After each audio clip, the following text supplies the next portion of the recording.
We should be good to go. So give me a moment to actually try to make sure I got all of my systems charged. So that's what we're doing here before we go live. So we're gonna be saying, ask me anything political. That's what we're doing. You get to ask the host anything political. And as always, you can be critical of the host. You don't have to spare the rod, as they say. You can state your opinion. If you think I'm getting something wrong, that's really what I want to hear. So I want to hear your opinion, period. Okay, so we got everything up, and I'll go ahead and start the live in three, two, one. What up, folks? Once again, it is indeed your boy Tim, the handsome liberal. Yet another busy day in the Trump world. Now, this Trump has nothing to do with it, but there was obviously a disastrous plane crash in Washington, D.C. They suggest that all 67 individuals involved have likely perished. 64 on the plane, 3 service personnel flying what was apparently a Black Hawk helicopter, and they collided. Now, like I said, Trump has nothing to do with the accident, but we're certainly going to talk about him addressing the nation in regards to the accident. Now, Trump went through, in the beginning, he said what you would expect a commander-in-chief to say. He talked about everything from we need to unify to the point of they're in a better place, likely in the hands of God. I mean, the typical thoughts and prayers. My heart goes out. The typical salutation you hear in any time you hear one of these awful events take place. Nothing wrong with that. But then he went on a tangent suggesting that DEI played a role. He certainly blamed the policies of the Obama and Biden administration. And folks, they haven't even pulled all the bodies out of the water yet. And he's on the blame game. Now, I will say this. Here's the issue that me personal, and I know a lot of my MAGA folks loved sticking it to the liberals aspect of what he did today. But my issue with it is this: like, you ever seen the back of your insurance card? You got your liability or your full coverage insurance on your car. One of the things that always says is on the back of it is never admit fault. You circle the wagons, figure out what's going on, have a full investigation, never admit guilt, all of that kind of stuff. Now, this is less than 24 hours after the accident, and President Trump has already attributed blame to poor hiring practice at the air traffic control facility. He blamed the helicopter pilot already. And he talked about DEI policies and put Obama and Biden in the blame category. Less than 24 hours after the accident. So the NTSB has certainly not concluded any investigation. So I don't think you've ever seen that from any commander-in-chief before in history. Now, that's not to say what Trump said may not turn out to be right, but it certainly was not thought up, was not properly thought out like they normally do. Normally, you would have several investigators get into the game. They would all come to a conclusion around the round table and say, this is the press release we're going to come up with. This is what we have concluded that happened. Trump did all of this for the most part by himself. And of course, we know he doesn't know a lot about aviation. He's not a pilot of either in a fixed wing or rotary wing aircraft. So to release all that within 24 hours is amazing. But we'll cover all of that on the program. This is Ask Me Anything, political. So I'm going to go straight into the comments. We don't have a whole show derived like we normally do. We're going to just simply have a nice intimate conversation. I want to hear you folks. Maybe we can make this a more entertaining show. You can let me know what the hell I'm getting wrong. I'm always welcome in for that. I want to get plenty of MAGA on here as always. So looking in the comments, where's the Black Hawk's black box where it records moments before the crash? I don't know. That's a good question. I think that's it. Does that say hose? Yeah, hose. Hose for Harris. Now, you're asking where's the Black Hawk? That's the military helicopter. Where's the Black Hawk's black box where it records moments before the crash? I wondered, would you put a black box on a military aircraft that might be performing missions and things like that? Let's say, for instance, I did a rescue mission deep within a country, or America did a rescue mission deep within the country. The black box might tell the enemy if they shoot down a helicopter what route you took to get there, so that they could put surface to air missiles or something else in the future to prevent that route from hitting. Would you want a black box on a military vehicle? Big dog, yeah! Appreciate the hat and mustache. The point I'm making is I'm not aware if they even have that. I'm not aware if they have a black box on a military helicopter. The military would want black boxes more than anyone. Yeah, but I don't know. I've never heard that. I'm not going to disagree. I'm certainly not military. I'm not going to play Trump. I don't know more than anyone else on this topic, but I don't know. To me, it would seem like you would not want black boxes. But if there is one, I don't think it's going to be hard for them to recover it.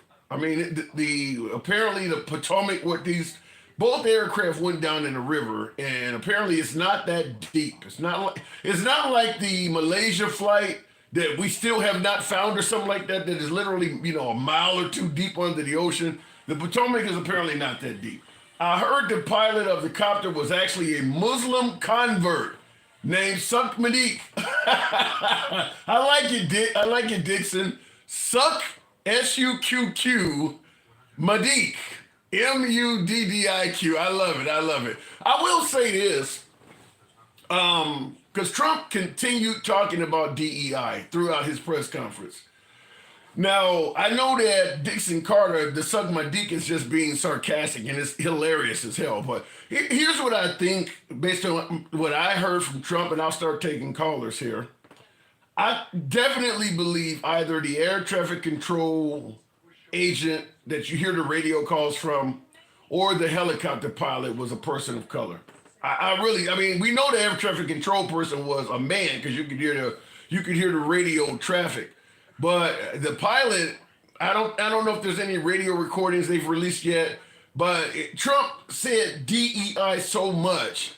My guess is that the pilot or air traffic control or a combination of both is a person of color, because you don't generally hear DEI used in reference to a white male. And we know that this is a male-dominated profession that we're talking about. So it was probably males on both ends, and it was probably people of color. DEI has almost become synonymous with people of color or occasionally women. It's never used in conjunction with a white male. So we'll see what happens. But I'm thinking it one or the other, because Trump was talking about DEI like crazy. So going to the box, Big Za, I believe that says, good evening, Big Za. This is indeed Ask Me Anything. And up to and including if you want to discuss what Trump had to say. We'll give the box a moment to reset here. Big Za, I tried to bring him up. I don't know what's going on there, but we'll give it a moment. I'll read a comment while that's making it. Can you help a white man get an ebony queen? You telling me there is a white man out there whose game is so poor, he needs to ask a brother for help? Step up your game. That's how I can help you. If you are a white man seeking an ebony queen, step up your game. I don't want to sound like Richard Pryor coaching Gene Wilder in Stir Crazy, but that's right. We bad. You need to step your game up. They installed black boxes on military aircraft years ago. This isn't the first mid-air collision with a commercial jet and military aircraft. All right, fair enough. That's what the purpose is to get the point out. I didn't know that. Thank you for the information. I tried to bring up Big Za. Don't know what just happened there. So we'll continue on with Stick Darula. Good evening, Stick. How you doing, Tim? I'm doing good. Now obviously you're aware of the plane crash. Did you catch Trump's press conference? Yeah, I caught a little snippet, and then I caught a couple of snippets of ABC replaying it. Mm-hmm. And at this point, he don't have a clue. Well, but you wouldn't expect him to less than 24 hours after the event, would you? No, I don't. And that's my point. sit down, eat a Big Mac. Like, stop playing with us.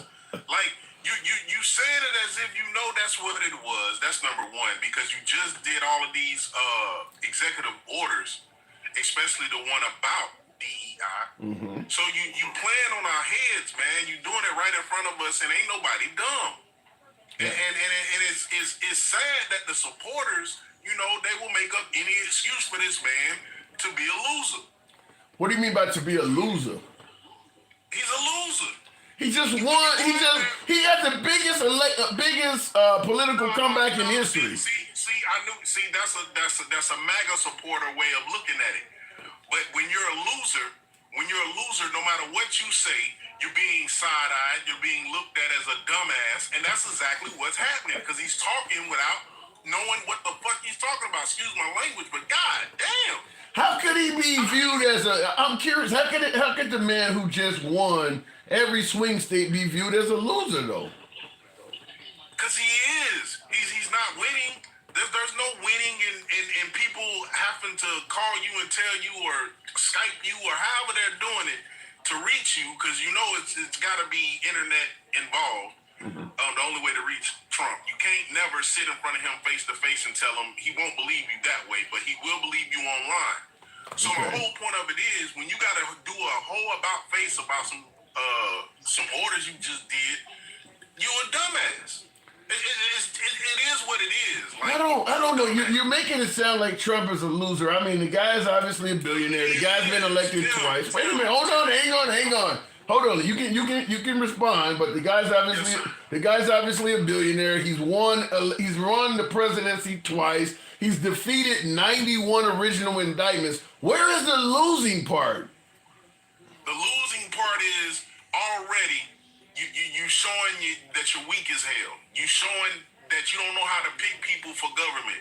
You're showing that you would rather hire a quack in Robert F. Kennedy than you would hire somebody that's been doing it for years.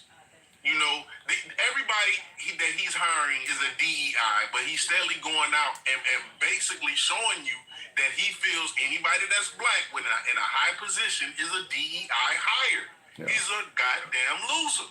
So you do see it kind of what I mentioned. You see, when you hear the word DEI, you tend to think people of color. Yeah, because that's all he cares about. That's all he cares about when it comes to DEI, that nobody in the sense of being black or I don't even know, Indian maybe, or Mexican descent or Latino descent, you beneath them. The white sentiment is what he's looking for. Adolf Hitler was a brilliant man. He said a lot of good things. Like, these are the stuff. This is the stuff that's spewing out. Well, shit. So Kanye West said that. Real quick in the comments, William says, doesn't Black Hawk helicopters have a heads-up display and radars with alarms for things around them? Well, yes, I believe so. But when you're in an airport, I mean, there's obviously going to be a whole lot of things around you moving. I don't know if you focus on the radar when you're first taking off in the middle of the nation's busiest airport. There's stuff moving all over the damn place. So I think in a case like that, you would take the advice of air traffic control. So you see this guy's a loser, but I don't know, Stick. I mean, I'm seeing the guy winning everywhere. What is your biggest concern over the next 4 years? Listen, this is my thing, right? He did an executive order. You would probably say that's winning. But when your executive order immediately gets turned over by a judge, or you immediately have to come back and reevaluate what you said and how you did it and all of that good stuff, you're a loser, my friend. That's not winning. That's not winning. Winning is I won. Can't nobody say nothing about it. It is what it is. I'm gonna continue to move forward. That's winning. But didn't Biden? Let me finish. You got to go back and talk about the previous goddamn administration to try to prove that you ain't a loser. You a loser. Yeah, but your definition of how he is losing, where he tried to pass an executive order and he got shot down by the courts. My question to you is, didn't that happen to Biden, Obama? I mean, that happens to most of them, don't it? Where they try to go over their power. Check this out. There's no difference in losing. It don't matter who you are. If you lost, you lost. If you won, you won. And in this case, he did not win because he got shot down. And he's going to continue to lose. He's going to continue to lose because he's doing things and for the wrong reasons. He wants to bring the white sentiment back. He's let go 1,500 people that went to the Capitol and defecated and did this and did that, crashed windows, had people unalived in the sense of one of their own supporters because they was bashing the windows down and she crashed through it. However you want to put it, he's losing. Now, only people that's delusional thinks that he's winning. Listen. You hear me being critical of Trump all the. You hear me being critical of Trump all the time. In my opinion, I don't see the losing. I see this guy winning over and over again. Only thing he's winning on is the white sentiment. That's it. He's not winning on anything else. And right now, guess what? The Congress, the Senate, and any other government entity, he's looking to fill it with more white folks that are more thinking like him, and that's what he wants to do, and that's how he's moving, and he's showing it to you in your face. Okay, so when you say the only thing he's winning on is the white sentiment, how do you explain the fact that he won the Hispanic male vote? I don't think he won the. He won it. He won it. Not the Hispanic vote overall, but men. The Hispanic male vote. He won that. He got more than everybody else involved. Kamala Harris and any independent. Yes, he got more votes from the Hispanic males than any other candidate. And this is what I'll give you with that, right? They feel like they're conservatives. They feel like they're people who believe in Christianity / they're Catholics, right? So in their faith. Biden is a Catholic. Yeah, I get it. But Biden ain't doing what Trump is doing, which is number one, lying. Winning. No. He already won. See, this is the thing. We fail to forget. Trump was already fired once. Why does people forget that he's been fired already? Because he's back on the job. Because he's back on the job, happily working. I get it, but it was the setup. I'm gonna tell you what's gonna happen under Biden's presidency by doing this shit first, messing it all up. So when he inherits it, either I win and I get y'all out of it because I can do a couple of things, or he's gonna win and he's gonna inherit a terrible presidency in the sense of how things were when he got it. But the difference between what he thought was going to happen and what happened was he wished bad on the economy. It didn't happen. It changed around. He wished bad on basically not wanting to give overtime or not wanting to pay for overtime, not wanting to basically even increase minimum wage. He don't even want to talk about that. But Biden, in his presidency, ended up doing those two important things that we fail to forget. Minimum wage, minimum wage, and he got the economy under control in the sense of you didn't want to admit it because you was tired. The voters the voters don't agree with you. The voters do not agree with you. Even a lot of Democrats don't agree with you. Hey, this is the only thing I can tell you. When you hear all day, every day, your life is shit, and that's all we heard from Trump. That it's bad, it's bad, it's bad. Even though he didn't feel a thing, he didn't feel anything. It worked. He just heard something and ran with it, like a lot of the Trumpers do. They hear something and run with it, and then it becomes a talking point. So at the end of the day, it's weird to me that I'm going on trips. I'm making more money than I made under Trump. I have more things than I had up under Trump and during Trump. So it's astonishing to me that people don't see it. But at the end of the day, they don't see it. You don't see it. But guess what I do know? What? No matter how this election turns out, and I've told you, Handsome, I ain't helping you. I'm gonna be fine. I'm black. I've been surviving, and that's what it is. So for those who don't know how to survive, you're on your own. All right, Gloria Gaynor, I will survive. Appreciate you coming through. I got to move it on, Stick. Yes, sir. Thank you. Have a good one. You too. You too. Now, my last caller suggested Trump is a loser. Like I said, I don't see it. Maybe some of you folks can help me out. This is the Ask Me Anything show we're doing today. And I see in the comments, Bandito also agrees. Trump and his false promises. Bandito says Trump is a loser. I'm not seeing it. I mean, look, if the way I see it, the guy is winning over and over again. Somebody help me out. Let me know what I am missing because I'm not seeing the guy losing like that. But let me continue on with the show. I don't know what I just hit there. By the way, tap the screen, get the likes up to about 10,000. We can make that happen.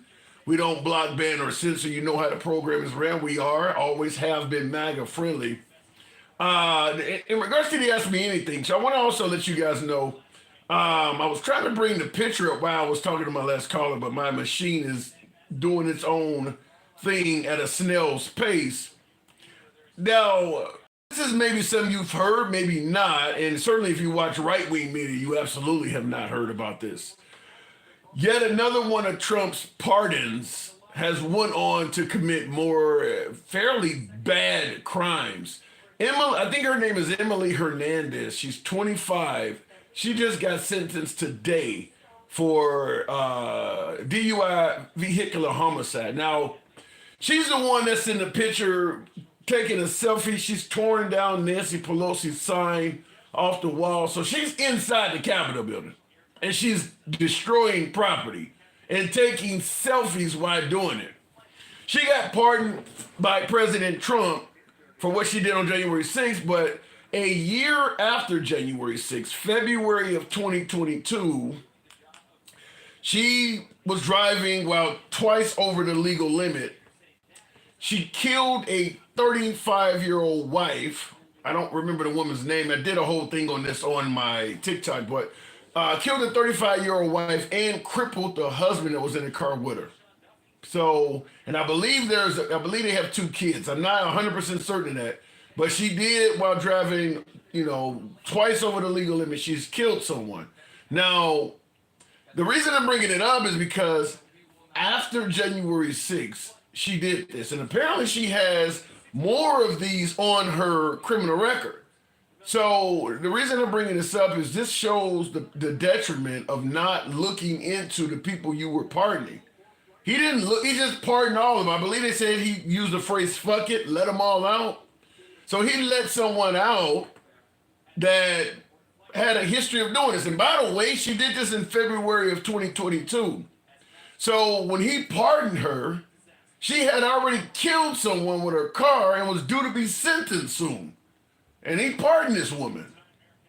He pardoned somebody that had already took their vehicle twice over the legal limit, had went out and killed somebody. And here he is pardoning that woman because he never really, looked into who he was pardoning. We all also know of the other guy in Hobart, Indiana, that had a very lengthy rap sheet that the police have now shot and killed because he was fighting with the police. He's another pardon. And he's also been arrested 4 times since January 6th. Once again, Trump did not do any type of deep dive into who he was pardoning. So he did pardon some genuine bad hombres, as some might put it.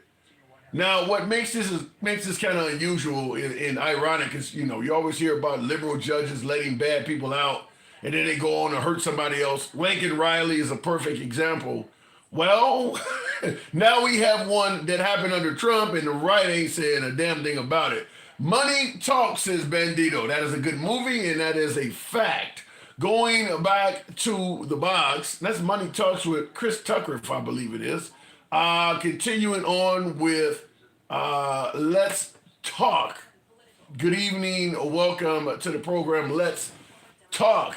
Now, this is, like I said, Ask Me Anything political. We're trying to make for a more entertaining show. We'll definitely do that as the questions come in. But let's talk. Did you see the press conference today? I did. Now, I think he was mentioning the DEI thing. I think he overstated it. Okay, I'm a Republican, and I'll call him out when I have to. I think he overstated it way too much. Now, as far as the DEI concerning race, color, and all that stuff, I don't think that that's what he was pursuing. It's more of what he said, based on merit. You know, these guys in the FAA or anywhere, right? Right. They need to know what the hell they're doing before you put them up there. Yeah. And if it was a DEI hire, if it was, because nobody knows. No. If it was because of the diversity or whatever, then maybe that person wasn't ready for that position, because that's one of the most stressful jobs there are. It is in indeed. the country. I mean, you got to be at a mental level. In my belief, your mental level has to be out there. You know, you can't freak out. You can't flip your switch and just go crazy, because you're gonna kill a bunch of other people. You know, that's the FAA is a big thing. Yeah, I want to ask you something about the whole DEI before we get into that. The Blue Baron, appreciate the support, says, why would Trump pardon these things? I guess just to stick it to the liberals, really. I mean, it seems like he, really didn't concern himself with the Capitol Police or anything. The whole goal was just to stick it to the liberals, if you take my opinion of it. But in regards to DEI there, let's talk.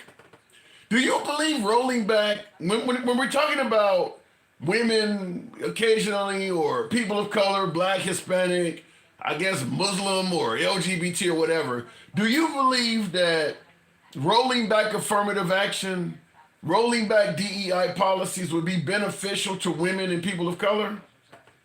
I don't believe that. But I think he did it, and I think this is the reason he did it. To put it into the court. He knew he was going to get sued. He knows he can't change an amendment. He knows he can't do any of that, right? Because he doesn't have that power. The only people that have power to change anything is Congress and the House of Representatives. Right. It has to go through its steps. What he did, I think the reason he did it, again, I'm not in the White House, I don't know, but I'm going to assume the reason he did it was to put that in the courts. Because it was already challenged 19 times, right? There's 19 court cases right now. So I think he just wanted to put it in the courts to not have to go through the whole process of the legislative, the Congress. Well, but you know why that likely is, right? No. Many might suggest that the courts, particularly at the top with the SCOTUS, is going to be favorable to him. Yeah, but I believe the SCOTUSes are partial to him in some cases, but I don't really think that they're actually going to go against the Constitution, against any amendment, because whatever party they're at, they're not going to put that black eye on the SCOTUS. Well, they gave him immunity. The black eye is already there. When you look at Clarence Thomas, and you got his wife contacting the Trump administration during the whole Stop the Steal thing, you got Alito flying flags upside down at his house claiming he didn't know the flag outside was upside down. I think the scar is already there. Again, and what people do on their personal side, like Alito, look, I know he's up there, but it's shit that's gonna happen, and people are gonna find it, and they know better than to do stupid shit. Wait, his wife is literally working with the Trump campaign. I understand. Now that I don't agree with. Okay. Again, I'm not that MAGA guy that's excuses. No. If he fucked up, and I'll call him out on it if I had the chance. Right. And but we got to look at the whole picture, Tim. The whole picture, right? Yes, this happened, but what didn't happen? It's January 6th. I'm on the fence on if he actually started it or not. Well, hold on. Just in regards to that, whether he started it or not, we could debate that all day long. But the question is, why did it happen? Because where is the evidence for where's the evidence to suggest they came out to the Capitol building on January 6th for a legitimate cause? He's now in the presidency. He controls all the mechanisms of government. Is he not obligated to prove that what he said that led to folks coming to D.C. on January 6th, is he not obligated to prove that he was telling the truth? But how do you do that with how do you tell anything to the media in this country, which if he farts in the forest, now he'll be an arsonist because the damn forest burned down. Well, wait. That's the way they perceive things. So Well, he says, it ain't gotta. he says, It ain't just got to be the media. It can be the citizens ourselves. I mean, you said you won by a landslide. Something had to make you say that. Where's the evidence? What did you see to make you think you won by a landslide? Should he not show the people that? I think to close the door on that, to completely close the door, everybody should come clean. Because it doesn't matter now whether it was a stolen election or whether it was truthfully Biden's. It doesn't matter now. 2020 passed. We're in 2025. Well, but you mentioned a stain on his presidency. If you leave that open with no proof, it will matter in terms of his legacy. Right. And I personally don't think he actually cares about his legacy, to be honest, because he throws some shit out there. He throws shit out there to stick on the wall, and if it sticks, it sticks. It's Trump. It's not. Is it possible that what he said about the election qualifies as that shit he threw on the wall hoping to stick? What he said about the election, I mean, there's 61 judges that told him, hey, listen, there's nothing here, right? So he kept it going. He's Trump. Trump will never stop fighting. Yeah, but the reason why I'm bringing that up, because it's like yelling fire in a crowded theater. If I yell fire in a crowded theater and people are trying to get out of the theater to prevent from getting burned and somebody gets stampeded to death, I'm at fault for that because I made up something. Ashley Babbitt lost her life because of what he said. So, I mean, do we sweep that under the rug? But you got to prove that because of what he said, these idiots went out and did that. They wouldn't. You think all of them folks would have came there if Trump just said, "Look, I lost"? You think they would all came to D.C. anyway? Well, I think he was doing the rally, right? He did the rally. The people came. He didn't do a rally. No, he didn't do it. When he on January 6th, that was not a rally. That was a whole mantra of why the election was stolen, how you need to fight for your country. Let's have trial by combat. I mean, no, that was not a rally. That was accusing them of taking the election. Okay, so because I heard most of it. I never heard him say, go over there and burn down the Capitol. I didn't hear that. If truly, if they really wanted to do an insurrection, they would probably have taken the Capitol over and it would have been over, because at that point, if you're really going to do it, let's be honest, you're going to take a lot of pew-pews and you're going to just start eliminating anything. Yeah.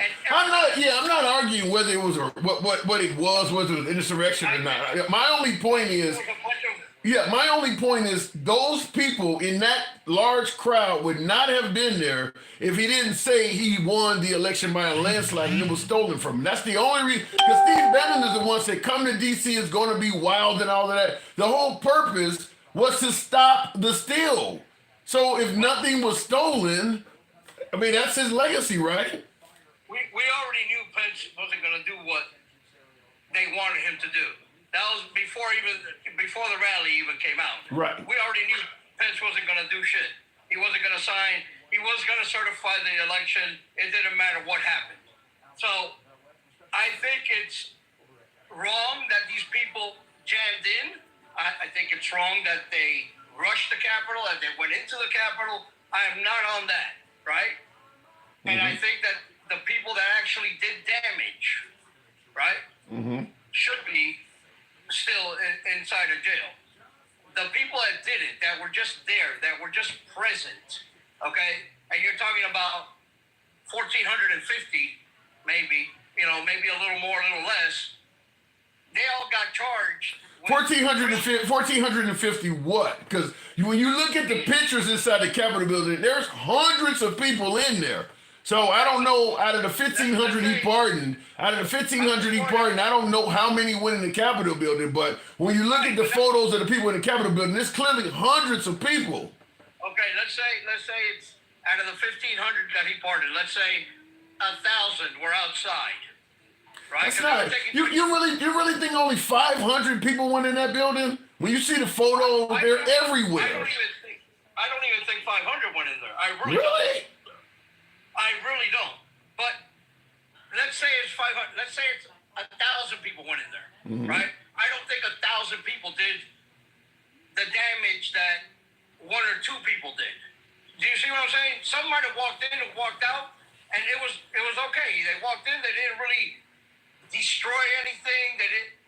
Yeah, but you do realize people were beating cops and hitting them with flags and stuff on the outside of the building. And I mean, I'm not condoning that, Tim. I'm not condoning that. no, Like the I reason, said. the point I'm trying to make is you can't judge it by who went in the building because there was clearly felonies committed on the outside of the building. Exactly, and I don't condone the felonies that were committed. I don't condone any of them. Okay. I really don't. And if you hurt a cop or if you beat the shit out of somebody, hey, you know what? Do your time. But they all did get pardoned, even the ones that beat the cops. And I don't agree. I don't agree with everything. Again, I think that some people shouldn't have gotten pardoned. Period. Yeah. Right? Some of the people shouldn't have gotten pardoned. One, the leaders, right? The leaders of the Proud Boys. He shouldn't have been pardoned. That guy's a piece of shit. Period. No, hey, look, I voted for Trump. I stand by him, but I'll say it like it is. That guy was a piece of shit. The other guy from Oath keepers. the Oath Keepers, I call them the goat fuckers, but those guys, that leader, he should fucking burn in hell. Damn. I agree. No, listen. If you're a racist piece of shit, you should die. So you're saying wait. Who are you saying the leader of the Oath Keepers or the Proud Boys? Do you view one of them as a racist piece of shit? I believe they are racist, 100%. All right. You know, I've read their articles that they have written and shit on their websites. I believe they're racist as shit. Wow. Now, do I want to be associated with them? 100% no. 100% no. Because I wasn't brought up that way. I wasn't brought up to see color. I was brought up, look, this is Timmy. Go play with Timmy, and we play, and we beat the shit out of each other a week later, and we were friends the next day. It doesn't really matter. I was brought up. Now, do you see Trump himself as being racist in any way, shape, or form? I think Trump got that label in 2015 when he said he was going to run for the presidency. All of a sudden, this guy's a racist. I mean, he was sharing shoulders with Oprah Winfrey, with Muhammad Ali, with their family, with Reverend what's this guy from Chicago? Jesse Jackson. Jesse Jackson and the other guy that only comes out when it's really bad. Al Sharpton. Al Sharpton, right? He was rubbing shoulders with all these people. They loved him. Yeah. All of a sudden, he says, "I'm going to become president." Oh, he's a racist piece of shit. He's a white supremacist. All of a sudden, out of nowhere, they don't talk to him anymore. They don't want to. Well, I will say this in regards to what you're saying. Trump, the way he talks once he ran as a politician, you think he was saying the same things to them, to Jesse Jackson and Al Sharpton, that he talks about now? Do you think he was looking Al Sharpton in the face and saying, we need to get rid of affirmative action? You think he was saying that to Jesse Jackson back then and Oprah Winfrey? You think? Go ahead. Maybe because he's Trump. You see, Trump is the guy that's going to say, you're a piece of shit, and that's what he believes, and he'll bring it out to the open. He ain't going to say it behind your back. He just doesn't. I don't disagree with that, but I can't imagine him saying he want to get rid of DEI and get rid of affirmative action and Jesse Jackson and still being friends with him, unless they just said, look, maybe he got the end scoop on us bringing some properties or something in New York or a new organization, but we think the guy's a piece of shit behind his back. There's no way they would have been okay with that. Certainly not in that era when things are even worse than they are now. Exactly. So I don't know that he said that back then. I don't know if he believed that back then. That would be an assumption, right? Okay. Just like assuming that the DEI thing is actually going to pass. No, I think he did it just to put it in the courts. The court already blew him down. 19 different courts said, Hey, dude, you're nuts. Yeah. Okay, but before I move it on from you, I want to play some. I've played this many times for other viewers because you mentioned how before Trump ran for office, nobody was calling him a racist or anything like that. I want to play this clip. I've played it for many other folks. I don't think you've seen it before. And Trump, and I see in the comments, Bandito disagrees with you. He says Trump is a racist. I want you to hear this. I can't see the comments though. Okay, don't worry about the comments. I want you to hear this clip. This is Trump several years ago talking to Bill O'Reilly. I want you to hear, and I want to get your opinion on this. Okay, are you It's a aware? much better idea, and certainly better for us. Are you aware that liberal media and the Democratic Party in general trying to paint you as a racist? Are you aware of that? I think so, but I think people know better than Okay, that. all I'm right. probably the least racist person on earth. Well, I've known I you a think long people know time, and better than that. I never saw any racism from you. However, when you tweet out a thing, and this bothered me, I got to tell you, you tweeted out that whites killed by blacks, these are statistics you picked up from somewhere, at a rate of 81%. And that's totally wrong. Whites killed by blacks is 15%. Yet you tweeted it was 81%. Now, Bill, I didn't tweet. I retweeted somebody that was supposedly an expert, but you don't and it wanna was be- also a radio why do you show. wanna be in that well, zone? Hey, Bill, am I going to check every statistic? I get millions and millions of people. You at got Real it. You're Donald a Trump, by the presidential way. contender. You I have gotta millions check of people. You know what? Fine. But this came out of radio shows and everything else. come on, All it was radio was a shows? retweet. I didn't say. Excuse me. All it was is a retweet. It wasn't from me, and it did. It came out of a radio show wouldn't and it be other better? places because you see all the names. look, you know I'm looking out for you, right? You know that? Yeah, I'm looking out for you. I look out for every honest politician. I don't care what party they're in. Don't do this. Don't put your name on stuff like this because it makes the other side, it gives them stuff to tell the ill-informed voter that you're a racist. I mean, you just hand them in the platter. This was a retweet. But I'm sure you're looking out for me. Everybody is, right? Yeah. This was a retweet. This Yeah. was a retweet. All right, whatever it is. And it I came told from you sources shouldn't that tweet are ever. very credible. You What shouldn't can I be tell you? tweeting. What do you think of that? I think that I don't know if it was a retweet or not because obviously you can't really see it there. Well, let me They're skewed. go ahead. I think the numbers are skewed on what I see. Yeah. They're skewed badly. They're skewed. I mean, basically, this is saying that if you're white and you're the victim of a homicide, there's an 81% chance that a black person did it. So it makes blacks look like they're just killing white people wholesale. When you look at the graphic on the screen there, it's clearly the depiction of an African American thug. The guy got his pants sagged. He got the pistol turned to the side. He's wearing a do-rag. Now, this is what Trump tweeted out. Now, at the bottom, it says the source is the Crime Statistics Bureau, San Francisco. You heard Bill O'Reilly tell him that source does not exist.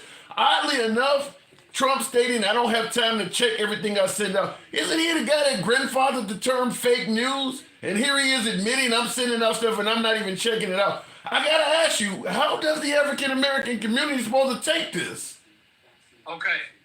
I don't know how they should take it. I'm not African American, so I can't speak for them. What I could say is the numbers are skewed 100%, and he should have checked that information or had somebody check it for him before he retweeted it. But then again, it's also Donald Trump, and Donald Trump just tweets shit. That was back when he was president the first time, correct? Right. Yeah. Back then, they should have taken the damn phone away from him because he was tweeting at 2:30 in the morning, you know. Yeah.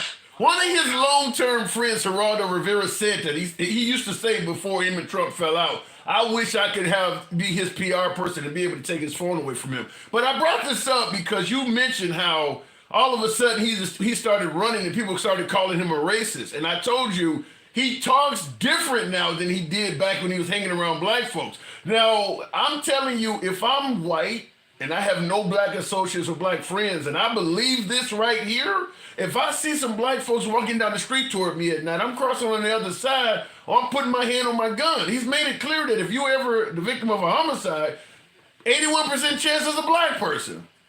Okay, and again, he was stupid for doing that. Is this a reason, though, to accuse him of being racist? Right, and I understand that, but everybody with common sense, one, knows that this isn't right. Why doesn't he know? Does he not have common sense? Apparently not. Not back then. You know, listen, again, Tim, I'm a diehard Republican. Listen, Tim, I'm a diehard Republican. Okay. I will die voting Republican. I will never vote Democrat. But when the shit is shit, I'm going to say it's shit. I'm not going to say, Right. oh, look, it's a nice hot dog. Fuck that. All right. I like that. I like how you put that. But I just wanted to run this by you because everybody always say, he never did anything racist. Why would anybody think he's racist? This right here could certainly lead to folks, like I said, if I'm white, I don't want to be around anybody black if they killing people like that. I wouldn't want to be around anybody. Right, but again, I also think that everybody, I'm not race or this or that, every human should look at everything and say, hey, look, that isn't true. Number one, that they would know, right? He should have known. I'm not giving excuses for him. He should have known. His PR person should have known. He shouldn't have tweeted that. But that was Donald Trump, 2016 probably, tweeting everything and everything. He ate a Big Mac, he tweeted it. But also, before I let you go, another question I would have to ask is, in addition to this being wrong, even if it was right, what would be the purpose of telling white people that blacks are killing you wholesale? What would even be the purpose of sending this out? There is no purpose, Tim. It's Trump. What about it? What if the purpose was to make black people look bad? What if you didn't like black people? Listen. Trump might be a lot of things, right? But Trump also helped a lot of black businesses with a lot of money that it's not reported, but it's there, where he would give people loans and say, you want to start a small business? Go for it. Here's the money. And when they come back to pay him, he'd say, keep that, continue your business. But nobody talks about that. But that goes back to what I just said to you about when he was hanging around Oprah and Jesse Jackson. He was a different guy. When he was helping black businesses, he wasn't sending stuff out like this. This is a different guy. People can change. Stupidity is bliss. Everybody can be stupid at some point in life, right? Everybody does it. That's a fact. That's a fact. You can say something stupid on the air right now while we're talking, and you didn't mean to or whatever, but you said it. So everybody's going to ride your coattails and bring you down because of it. And it's understandable. Look, I know the numbers ain't right, right? What do you mean by the numbers ain't right? Those numbers that you just showed me are Well, yeah. Let me ask you, should he have apologized?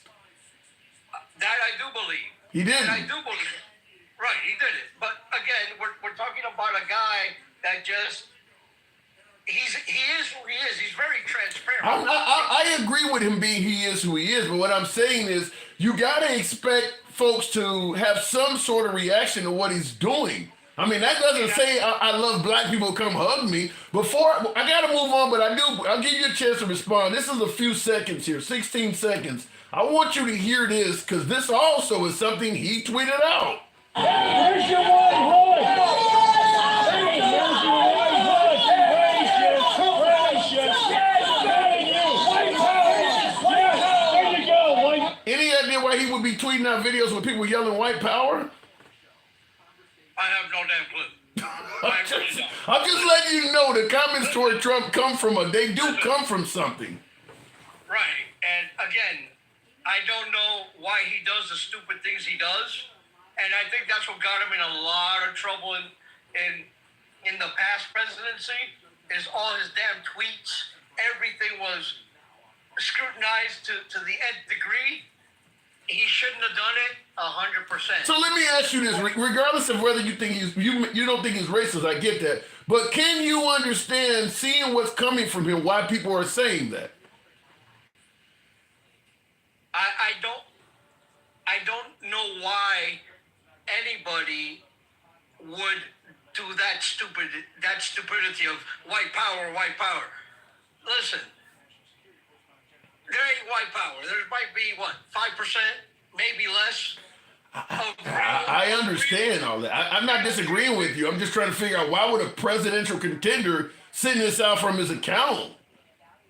I have no clue, my brother. All right. And there is no answer to that. Stupidity is bliss. Again, All right. Well, if you're stupid, you're stupid. And he was. I would always tell everybody, if he stops tweeting, he'll be a better president. fair enough. I got to move it on, but before you ever heard of the phrase "looks like a duck, walks like a duck"? 100%. All right. But I still don't think he's racist. I don't want to think he is either, but he seems to have a lot of the parts that would come in the kits. I don't know why he's doing this, and you don't either. We just don't think he's part of it. But he is doing what somebody who is racist should be doing. When was this tweet? I don't know. I mean, Fox News and the right ain't gonna cover when this stuff comes out. I believe Tim Scott. This happened during his first presidency because Tim Scott of I Love You Man begged him to take this down.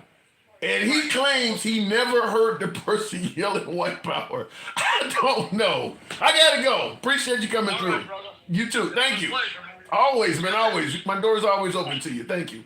All right, moving on with the program. The one and only Will says Trump and MAGA ain't shit. Wow. One of Trump's first things he did in office was fire people from the FAA. There is a flight ops shortage, and the spending freeze and employees buyout extends to the FAA. And that is true. And that's been all over the news today, is that they don't have a head of the FAA. Apparently the head of the FAA was holding Elon Musk accountable for something going on with Starlink and suggesting he needs to be fined for something that was going on with Starlink, leading Elon Musk to demand that the head of the FAA resign and started targeting him. I guess the head of the FAA kind of knew that the fix was in. I mean, Trump is not going to go against Elon and stick with the FAA. He doesn't even know the guy. So the guy probably realized that and he stepped down. So there is currently no head of the FAA. I think there's no head of the Coast Guard either. And they were involved in the plane crash last night.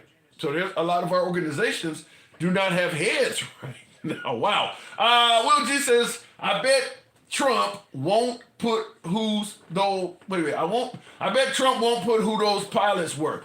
I don't know about that because he's talking about DEI so much. My analysis, before I go to the next caller, I personally believe either the air traffic controller or one or the other, or the pilot of the Black Hawk are people of color. Because he said DEI way too much. There is somebody of color involved in this. Because he kept saying DEI over and over again. You can hear now DEI is also used in conjunction with women, but you can hear the radio traffic from the ATC, so we know that's a man. And I'm just going to assume, I could be wrong, so I'm making it clear. This is an assumption. This could be misinformation, but I'm going to assume the pilot of the Black Hawk was a man also. Heavily male-dominated profession. So when he's talking about DEI, it's usually going to be a person of color. So my guess is either the Black Hawk pilot or the air traffic control person was a person of color, or a possibility both. And you will find out. You will find out, I believe. Because Trump ain't going to hold that. He's going to tell you, what the fuck did DEI have to do with this catastrophe?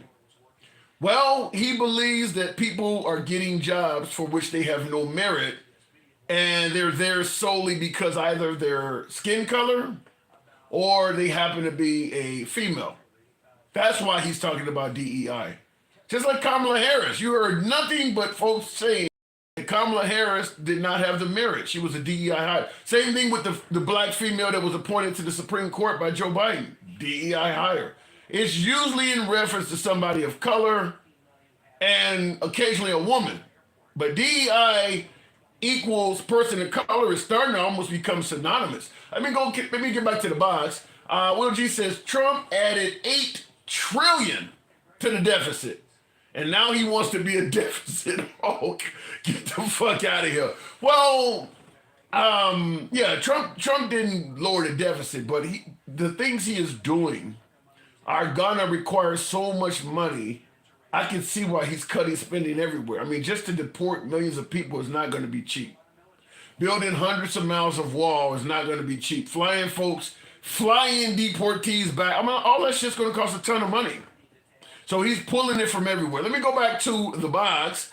Tap the screen, folks. Get the likes on up to about 20 thou, THOU, if you will. Continuing on with the program, we'll go straight to Mr. Walter. Yeah, Mike. Appreciate the hat and mustache. Thank you for your support. Not necessarily, but the fall's probably gay. I think I'm hearing what you're saying there, Mr. The fellow is probably gay. You think one of them is gay, Mr. Wondery? Mr. Walter, good evening. Hey, Tim. Good evening. Let me get your appreciate good evening to you as well. Let me get your humble opinion. When you hear the term DEI, what comes to mind? Just literally trying to have representation for people who are not white men, straight, Christian, basically, who have run this country since the inception. And once civil rights became a thing, this is, they've been trying to do away with it. Initially, outright, and then through economics, redlining, Well, let me ask it to you this way. Do you believe in 2025 that DEI is still necessary? Affirmative action, these things that Trump has rolled back. Do you believe they're still necessary? Necessary, yes. Maybe not quite as necessary as it was in the 60s, but necessary nonetheless. I think we can. I work in corporate America, and the corporation I work for has a pretty strong DEI culture, and I would say it has. Even with all of that, most of the top people are white. I would say, of the representation. But wait a minute, when you say most of the top people are white, now Trump is making it clear, and a lot of his supporters are too, that we want a merit-based employment system. You say most of the top people are white. Do you believe that is based on them having the most in terms of merit? I'm in the South, and I know the Good Old Boy Network is a thing, and it has been a thing, and that's what this is trying to address. Oh, I went to, the same fraternity, and I know your brother, whatever. That's the bullshit that happens in reality, and this is a way to try to help give people who have been overlooked for, decades a leg up. And it doesn't mean that they're not qualified. It just means that you should be considering these people as well. So you're talking about going around nepotism, essentially. Yes, you mentioned the Ketanji Brown. I mean, she is as qualified or more qualified as I can't remember the other white woman that got whatever. Amy Coney Barrett. Yeah, yes, exactly. I mean, this isn't a good example, right? They say, oh, she's DI. Why? Because she's black and she's female. And Biden said, I'm going to hire a black female. But is that, I gotta push back and ask, is that not racist to some degree, where you announce ahead of time, my next pick is gonna be a black woman, or sexist? It's your perspective, and what Biden is essentially saying is, I'm going to try to right a wrong that has existed since this country's founding, that women have been, second-class citizens, black people have been second-class citizens, and I'm going to try to right that wrong. That's what DEI is. We're trying to right. But how do you respond to a white man that might say, when he made it clear his next Supreme Court pick or his VP pick was going to be a black woman or whatever, a woman of color, I'm a white man and I have plenty of merit, my resume is impeccable, yet I had no chance of the gig because he was picking everybody but me. Is that not wrong to that white male? I mean, again, I said, look at her qualifications. If she wasn't qualified, then I would say... No, I'm not saying she wasn't qualified, but what I'm saying is, if you took her exact qualifications and put them on a resume of a white male, he would not get the job. Let's put a picture up of every Supreme Court justice. It would be bad. You pick out how many... Be pretty vanilla, yeah. Okay, that's what I'm saying. Okay. Representation matters. You know what I'm saying? Yeah, I had to challenge you, but I totally understand where you're coming from. Yeah, I got you. Yeah. So I just wanted to tell you, I saw the press conference earlier. Yes. And aside from the DEI bullshit, which was clearly, I don't even know why he was going with that, but aside from that, and you're probably right, there might be somebody involved who's not a white guy, But I'm aside- fairly confident of that. That DEI was said too much. I'm fairly confident either that pilot or that air traffic control officer, somebody black is in that. Okay, maybe, and you know, but let me just say this: did you not get a feeling that this guy was rambling like a? I mean, he was talking about the height. They're on the same altitude. I mean, he went over and over the same stupid bullshit points like a rambling, bumbling old man. I mean, it was bad. Well, yeah, he definitely, in my opinion, was outside of his league. Like, you don't know anything about aeronautics and aviation. You should leave that to the NTSB. You shouldn't be, not to mention they haven't done an investigation. It's been less than 24 hours. And you're already blaming the pilot and everything, talking about a helicopter can go sideways and all of this stuff. Yeah, I do think he should have waited a little bit. They were still looking for survivors in the water, and the rescue operation was underway when he tweeted that something's not right. It was a clear night. I mean, this man has zero empathy. I didn't see the tweet you just said about something's not right in a clear night. You know, and the crazy thing is, because I was wondering, why are so many MAGA saying that this was a stage or a setup? I was wondering where all them conspiracies was coming from. So you're saying that Trump said something's not right? Yes, he was fanning these conspiracy theories last night while they're still looking for people, kids in the water. I was wondering, like, damn, why are so many people saying this was a stage or it was a setup? I didn't see his tweet or his truth or whatever. So I guess that's where it was coming from. Because I'm like, this is still a developing story. Why are so many people confident that this was a setup? So I guess he was fueling that. It's Trump, and obviously Elon is flaming it all over X. It's fucking disgusting, man. Honestly, I was hoping, he might rise to the. I don't know why the fuck I was thinking that. But I was hoping it wasn't going to be bad. But this guy, I mean, his first week has been nothing but a fucking shit show. Unqualified people. People love his first, but you got to give him credit for at least being transparent, even if you don't like what he's saying. The fact that he's talked to the camera more in the last week than Biden did in 6 months. I agree with that, but that's his fucking thing. He loves it. That's what he fucking feeds on. I think America loves it. I think America kind of loves it. During this national tragedy, fucking, kids and young people in the water and, all of that. And he's blaming Biden and Obama. I don't know why Obama. I'm like, damn, you gonna bring him up? Dude been out of office for 10 years. Yeah, I don't know why Obama came up. This man is the most unpresidential person. Everything is a personal slight against him, his ego, and it's gonna be fucking awful the next 4 years. That's all I gotta say. All right, that's frightening. That's frightening. All right, Mr. Walter. Man, you scared. I hope you're wrong, though. Just wait till the immunity shit comes out. It's coming. All right, Walter. You got to come with some good news next time. Appreciate it. All right, moving on with the program. I did want to respond to Johnny Robinson. Thank you for the super chat. Appreciate your support. All those people who voted for Trump because they thought that him ending DEI affirmative action and so-called being woke would only hurt black people. They found out the hard way. That is sounding like the definition of fuck around and find out. And it's only been 7-8 days. So it's hard to really say he really hasn't done that much destruction yet. He's only been around. He hasn't been in office for 2 weeks yet. It feels like about 6 months, does it not? But he hasn't been in office that long. So I can't say he's torn everything apart.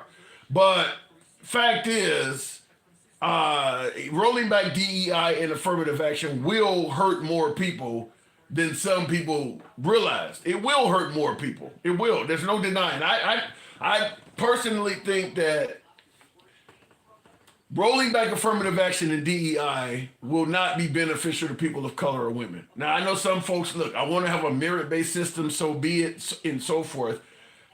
I tend to look at why those systems were put in place to begin with, and I have a hard time believing that if I take the locks off my door, no one will break in the house. In other words, if we take away these security measures, we will not go back to the time where they were necessary.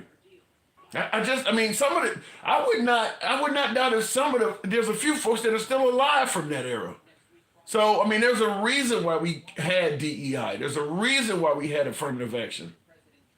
Is the reason why this stuff came to be impossible to come back? I don't know. I don't know if I feel comfortable about it. I would have been more willing to entertain. Let's review these policies and make sure people are not being hurt that should not be hurt. Predominantly white males. White males are saying that people are getting, well, some Asians too, some Asian folks are also saying that they have the merit, and minorities and women are getting promoted or getting put in positions that they may be more qualified for. So I would been more willing to entertain. Let's review, see if there's anybody being hurt in any type of positions, and then you can come up with some kind of conclusion. But to just get rid of it, I'm not sure we're there yet. I'm not sure of that. Creed is Trump's knob jockey, says J Aviation. So I'm assuming you're not a big fan of Creed. Creed says, and waffles are in the alphabet community only every third Friday when their wives go to, I don't know what you're talking about. Everybody wants to be a DEI, but nobody wants to be a DEI. Don't know what that means. Continuing on with the program, though. I'm going to ask that you guys tap the screen. Can we get up to 30,000? Feel free to tap the screen, get the likes on up. Let your thumbs not be lazy. I haven't given the typical spiel of the program. We remain MAGA friendly. Always has been, always will be. We don't block, ban, or censor anyone, so you can be critical of the host, anybody else on the program. The program, in addition to talking about the plane crash and what has come out of Trump for the last 10 days or so, it is an Ask Me Anything in terms of politics to make a more entertaining program. So when you're in the comment section, if you want to ask a political question to the host, to get my flavor on something or criticize it on anything, feel free to do so. This is literally the best stream out there. Wow, says Mr. Wondering. Appreciate that. You let people have a say and read the comments regardless of their views. Are you MAGA? No, I'm not MAGA, but I do believe MAGA has a right to speak, and I will always entertain their views. And as far as I'm concerned, I'm going to protect your right to speak anytime you're on my program. And by the way, I don't think all of Trump's policies are bad. I get criticized from the left for saying that, but thank you. Appreciate that. Mr. Wondering. Every time I see your name, I think of Mr. Wonderful from Shark Tank. Continuing on with the program, though, we will go to Mike. Good evening. Welcome to the show. Rolling back DEI and affirmative action. I'm sure you got an opinion on that. Mike. I don't always have an opinion, but just can you hear me? Loud and clear. Can you hear me? Yeah. Okay. Just so I didn't know if you knew that you put your comments were on sub only. Just so you know. Oh, I have to fix it. Go ahead. Yeah. Okay. So yeah. Listen, Tim. It's really hard to listen to white team men complain about DEI as if somehow qualified people are getting these jobs. They're not getting the jobs over them. Let's just be clear. They're not getting the jobs over them. This is kind of near and dear to my heart because I was in corporate America for almost 30 years. I've seen the disparity in offices, right? I've seen where you didn't have, I worked for a company, they had no minorities in the 92-year history that I was at the company before I was elevated to executive management, 92 years. So, and again, somebody will say that's anecdotal, but that's everywhere. That's everywhere. We can talk about the disparities for women as well, from any industry on the planet in this country. So no, when I hear complaints about, well, this person got the job over me, they didn't get the job over you. It's a company trying to level the playing field. It's a DEI is diversity. Hello, diversity, equity, and inclusion. I don't understand why we've allowed it to be demonized, but that's what happened. But this tells you, I told you, morals, integrity, character, and ethics.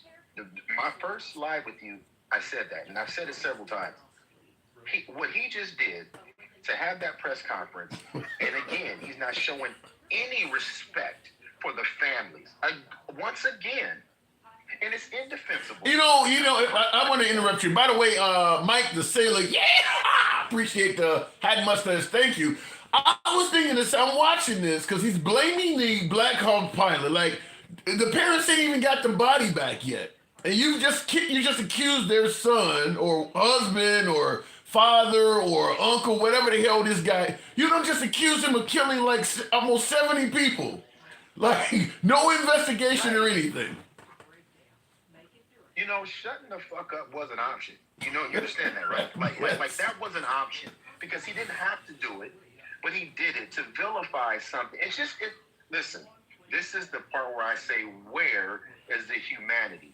And so when people come up on your live, they try to mag-explain this away. It tells me exactly who you are because you should, in this moment, and he's always giving us these moments. There's moments to show some decency and say that is wrong. Yeah. You don't have to change your position to support him, but when you can't say that is wrong, he should have said it. But like you said, there's families that haven't even had a chance to get their loved ones back, and you're standing up there again. You're behind that resolute desk. You're supposed to have a higher level of these things than the rest of us. Yeah, because if the identity of that Black Hawk pilot is released, you could very well have angry family members saying things to that guy's family and things like that. I mean, he's already destroyed the legacy of that pilot, and the NTSB hasn't even come to a conclusion on the investigation. He's already blamed the pilot for the crash. And we know the one thing he won't do, if it comes down to be is apologize. Responsible. Yeah. Do you think he's going to walk it back? No. 100%. No. And this is what I'm talking about. We have normalized this bullshit for too long. We've normalized this behavior as if it's something that we should expect from leadership, and we've got to stop. It's not something that's okay. It's not something. I don't care who the party is, because you notice I'm not talking about parties. I'm talking about the behavior. I'm talking about the lack of empathy. I'm talking about the lack of morals to stand up and have this conversation. Has to stop. And I'm gonna say this: I'm not talking to progressives. I'm talking to his supporters. If you don't want to see it, if you think it's wrong, call it out. But see here, this is where the cult behavior comes in. If you're not going to call it out, then you are the thing that we think you are. You can't have it both ways. Well, I don't know about. I'll just say this. I don't think they see it as bad as you're saying. Because I talked to somebody earlier in my DM. One of my MAGA friends I talked to, and he said, "Look, Trump never promised to be empathetic. He's just trying to be transparent." Because he started the press conference out by saying, it usually takes 2 or 3 years for them to come to a conclusion with these investigations. And he believes the families and folks should not have to wait that long. So I'm going to release what I got. I'm going to let you finish, Tim. But that, whoever you had that conversation with is full of shit. Because that's not how it works. Yeah. That's not how it works. And also, the person that you were talking to did not have somebody on that plane or on that helicopter. Because that same person would not say the same thing if that was one of their loved ones. They would not have said that. Yeah. This is the part. I don't give a fuck if he said he wasn't going to be empathetic or not. We should expect it. He's the president. I know. Why would you expect? Wait, you don't have 4 years of Trump already. You seen what he did in the offseason. Hold on, hang on. You seen what he did a couple of years after John McCain passed away. Why would you be still expecting him to be empathetic? No, I don't expect it. Okay. Why would anybody? Why would anybody? No, here's the thing. I'm not here to talk about my expectation or anyone else who empathizes with just the human experience or humanity. That's not what I'm saying. I'm talking about the ones like the person you talked to that made an excuse for what happened by his words. That's what I'm saying. Trey, nobody's talking. You see, this is the thing, and I typically don't respond to the comments. He said, "Stop playing weak." I see it. Now think about this, Tim. I see his comment. He said, "Stop playing weak." So let me tell him what's weak. What's weak is you taking the position you're taking as if this should be normal. And I really hope that you never experience something like this in your life, Trey, because I know as you sit here in these comments, you would never deal with the tragedy in your family and then have somebody stand in your face and tell you how I don't like it for, also I don't like it for, now he's in the military, so I don't know, but let's say for instance, the guy has a wife You know, if your husband goes out and does something where he's liable, people can sue your estate. I'd hate to see this service person who was just trying to serve his country or something have people coming after his family or something like that because Trump don't outed the guy and accused the guy of killing like 60-something people. I mean, I just don't understand why he did it. And then exactly, but then somebody like Trey is going to sit on the sidelines and let somebody berate your wife or your family, and you would want somebody like me with your weak ass to actually take the position I'm taking now. See, that's the problem. People like to stand up for things only when it applies to them, right? I don't have an answer for it. That's not the mark of a person with integrity. Yeah. And that's all I'm saying. We can't normalize it, Tim. I'll never think it's okay. People like Trey, they can go over there. Trey, just slam your dick in the microwave and press popcorn. That kind of person is just deplorable, and we can't be okay with it. Yeah, that's what I said, Tim. Slam your dick in the microwave and press because we have to be better. And if you're not going to be better, then say you're not going to be better. Just say it with your chest. All right, I don't. I'm not. Listen, Tim. Listen. I'm gonna say this and then I'm gonna go. And here's the thing. And check this out. This is why I'm speaking the way I'm speaking. If I turn, hold on. Can I turn my camera on? Anytime. Let me show you. See, I'm sitting outside a hospital. Okay. Okay. Because one of my members of our community, son, had some medical issues in his ICU. Mm-hmm. So I stopped what I was doing, Trey. To show some people some empathy, something that you have no idea what to do, because if you did, you wouldn't say the things that you say. So what I would do if I were you, I would find a way to find your moral compass, and anybody like you, I need you to find your moral compass and see if you can figure it out before this type of tragedy falls on your doorstep. And I'm not hoping for it, because this is not something that anybody should have to deal with, and we don't need the president making light of it. I'm going to land my plane there, Tim, because I'm really not in the mood for fuckery from people like that today, and we have to be better as a people, and we can't accept this. It's just too much. All right. I appreciate it. Thank you for coming through. All right, moving on with the show. And I don't believe that the president should have been on TV that quick. Now, I do appreciate transparency. I do appreciate a president that talks to the people. He does that a lot more than Biden. But I want you to actually know what you're talking about. I want it to be factual. Just talking loud and saying nothing or not speaking the truth is not valuable conversation. And the NTSB has not done an investigation. He said too much, in my opinion. He didn't say what looks like. He didn't use words like allegedly. I mean, he pretty much blamed the pilot. And indicated that DEI appointments has something to do with this. He said a bit much, in my opinion. Continuing on with the program, and like I said, you could put this man's family in danger. I mean, we're literally blaming it. What was it, 64 deaths on the plane. There were 3 in the helicopter. So that's 66 people that this pilot would be responsible for killing, including himself, making it 67. But he's basically blaming that pilot for taking 66 lives. You don't think it's a possibility that one of their wives, cousins, husbands, children might be pissed off at that pilot? There is a real life story out there like that, where somebody was killed, a pilot was involved in a plane crash that killed a bunch of people, and one of the victims, if I'm correct, it was the father of a young kid that was killed in a plane crash. He found the pilot and killed him. And I'm talking about commercial airlines, a big plane. He went and found the pilot in a different country and killed the guy on his front steps. Looking in the comments, he showed no concern for the families whatsoever. It's hard to counter that. It's hard to argue about. Can't pronounce the name. Cabra says impeach. He hasn't done anything to impeach. You can't impeach him. That's what already has got the liberals in so much trouble. Is overdoing it. There's nothing to impeach him for. He's only been in office for 8 or 9 days. Impeach him for what? Real quick in the comments, Will G says Trump's blaming and MAGA framing, a lot of that happening, is simply because this tragedy is on Trump's watch. It's also going to be on Peter Hegseth, because the military's involved, and don't want to take accountability. Notice nothing like this happened in 4 years. Wow. Did we? Yeah, we didn't have any significant air disasters under Biden, did we not? No, we didn't.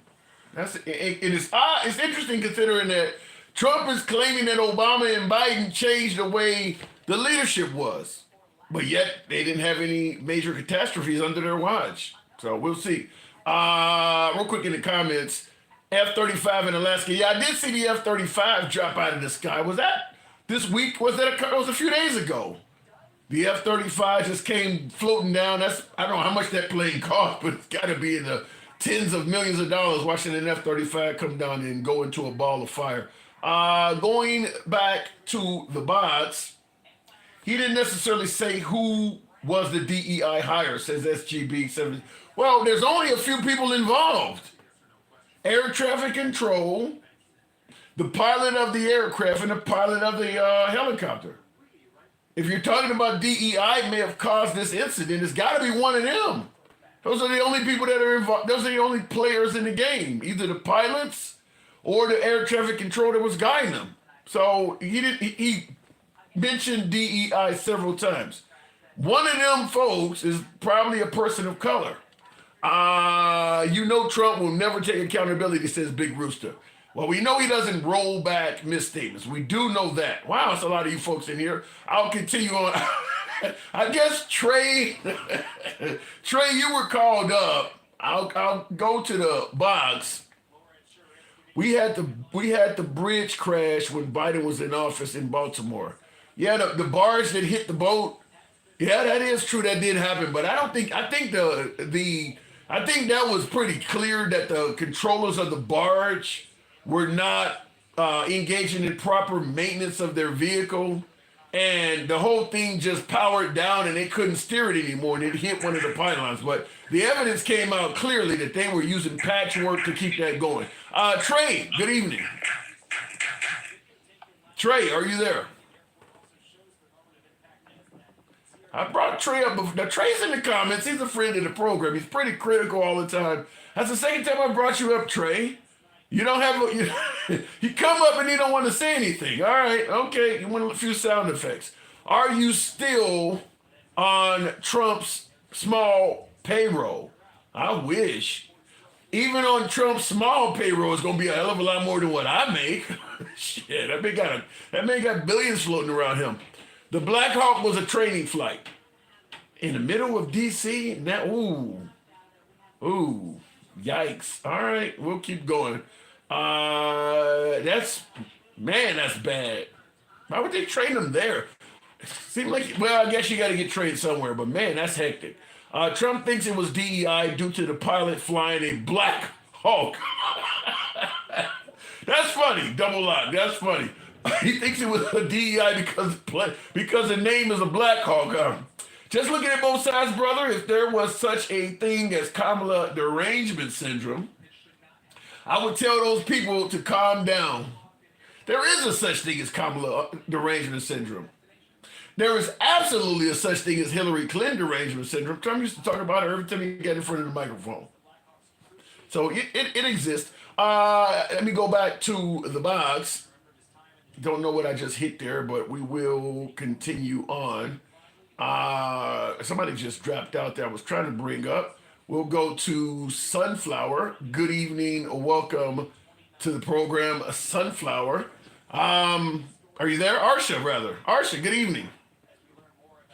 Hey. Wow, I just put join and here I am, just like that. For some reason, I clicked on some, I don't know how it brought you through, but welcome to the program. Did you see the press conference? I heard it. Because I was listening to it on NPR radio, or Hawaii Public Radio. Right. As I was going to work early this morning. What'd you think? You know, there was, well, I thought for a moment there he was actually going to do his job as the commander-in-chief. He did for a moment. It was pretty good. And then it's just like, just kidding. What did he do that you disagreed with? Kept going. Like, if he would have just stopped at the end of doing his job and just stopped and said, I'll get back to you guys when we know what happened, it would have been a good day for him. But instead, he decided to be the one person that didn't come up and pass the buck onto somebody who hasn't even been in the administration. This is a problem with, previous you shouldn't have put everybody on not being able to, hire federal employee. I mean, anyway, he did everything that you could expect of him to do, which for a moment I thought maybe he wasn't going to do this time. But again, just kind of, should have known better or should, and then, which I think is really sad for the people, there was, for the ice skate, the ice skating champion, the people, for their families, for the people, the three that, are fallen from the helicopter. Like, none of that was needed. Now, Damian Gordon, 777 in the comments says that, listen, regardless of how you feel about Trump, he was telling the truth. How do you respond to folks who listen to what he said today as the truth? Consider it's only been it's less than 24 hours when he gave that speech. Okay. So let's take everything that he said, that from now on, by the way, you can't be blind or deaf or have certain disabilities to be in air traffic control. It is a very hard job. FAA and all that is different. Doesn't mean you're going to be the person that's in the room, okay? Like having a job, like you could be cleaning the bathrooms and anyway. Right. So any chance they lowered the standards so that more people of color and women could get in? No, I've been flying for a long time. Everything's great. And what's to say that a woman or a person like yourself isn't smart enough, Tim? Does somebody need to so I want to put it like this. If his administration from now on is going to hire by merit and the best and the brightest, can you tell me why? I already know where you're going. Can you tell me why an environmental lawyer is going to be the head of Human Health Services? Does that seem like that's in his resume? I mean, heck, put what's his face, the black guy that you had heading HUD during your term. At least he was a surgeon. Yeah. Okay, so and you're telling me the person that's never led any sort, commanded any sort of people, now you're going to put him to command and be the head of millions of people in the Department of Defense. So basically what you're kind of saying is, like, for you to have merit and talent, you just have to like Trump, which to me doesn't prove that you have any intelligence at all. Like, these people are hired, I mean, I just listened to him saying that, and I'm just like, do you look at the people that you're placing as I think the only person that really is qualified is Marco Rubio. Well, when he appoints folks, the qualification is not based on the actual position; it's based on loyalty. So Pete Hegseth and Gates and all of these people that he's tried to appoint, they are qualified because the qualification is loyalty. So you're going to be pro DUI but anti DEI. I'm just telling you how it works. Well, I'm just telling you how it is. Yeah. Like that, how it looks. Like, you can't be, and just like Pete Hegseth said, which I applaud him for saying, we're going to take responsibility for this. He said that this was like, night training for helicopters. It happens a lot. Everybody in that helicopter was, it wasn't like flying at night for beginners. Like, these people had, were qualified to be in their jobs and do what they do. So, I mean, I'll say that about him. At least he was like, we're not going to let this happen again, things like that. Instead of saying, well, it's all Biden's fault or it's all Obama's fault. Yeah. I don't know how Obama was brought up in conjunction with a modern day plane crash. I have no clue why he went all the way back to Obama. You've been president since Obama, so no policies of Obama should even be part of the discussion anymore. You have been president since Obama was in there. So I don't know why that came up. Exactly. I mean, he's one of those And you know, the next 4 years, we're always going to have to just remember it wasn't him, it's somebody else.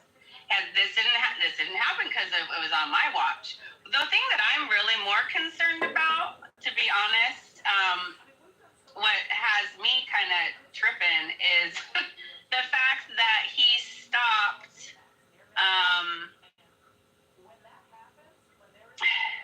Was it pre-FAR? Okay, so basically 26 million Africans or people around the world. It was part of George W. Bush's initiative when he was president to make sure that to fight the HIV crisis in Africa and around the world.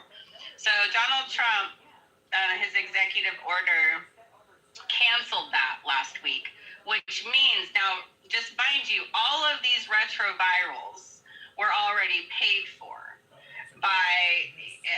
but now they're just sitting, and these humanitarian aids are not able to give them. Well, I can explain it. That's part of the whole. Wait. The thing about HIV and AIDS is if they don't have their retrovirals, and hey, listen, this is the world, like this is a great thing, then they're gonna die of AIDS. Okay, well, the whole thing is he's talking about America first. I'm going to stop sending money overseas. I mean, basically, it doesn't matter what's going on overseas. It doesn't give a damn about that. It's about America first, bringing that money home. Okay, well, it's going to be a danger to America when you're cutting all of that funding and all that aid that helps in research of Ebola and help in research of ways that viruses and stuff. And you know where it's going to come, Tim? Eventually it makes its way around the world, and it's going to come to us. So no, he's not doing America first, in my opinion. It's going to come back to bite us in the ass. You know, and it's one of those things too. I thought you were pro-life, you know, so whatever. I feel like. Well, you're talking about actual issues. I think Trump operates on what's best for us financially. You're talking about potential pandemics and things. He's focusing on money. How can I save America money? If there are consequences for doing that, he'll deal with those later. But right now, he's focusing on money. Well, he's also cutting that funding and aid to Americans here at home. So he's not just America first. No. He's putting everybody on a firing freeze. He's going to figure out who likes me. And if you like me, you can keep your job. And if not, you know, you got to go. So let me ask you. This is Project 2025 in the making. Apparently, he didn't know anything about it, but it seems like he's going through the playlist pretty good.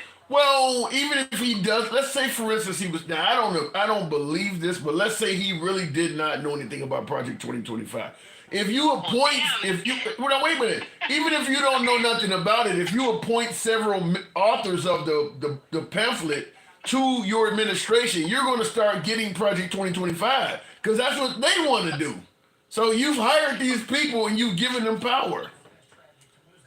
You know, when Donald Trump lies enough, you know that saying, if you tell a lie enough, I sometimes think he believes his own lies, number one, and the public will start to believe it too. I mean, if you hear a lie over and over and over again, you know, it's bound, you might be like actually start to question the truth. Sometimes I wonder if this man I think he's such a,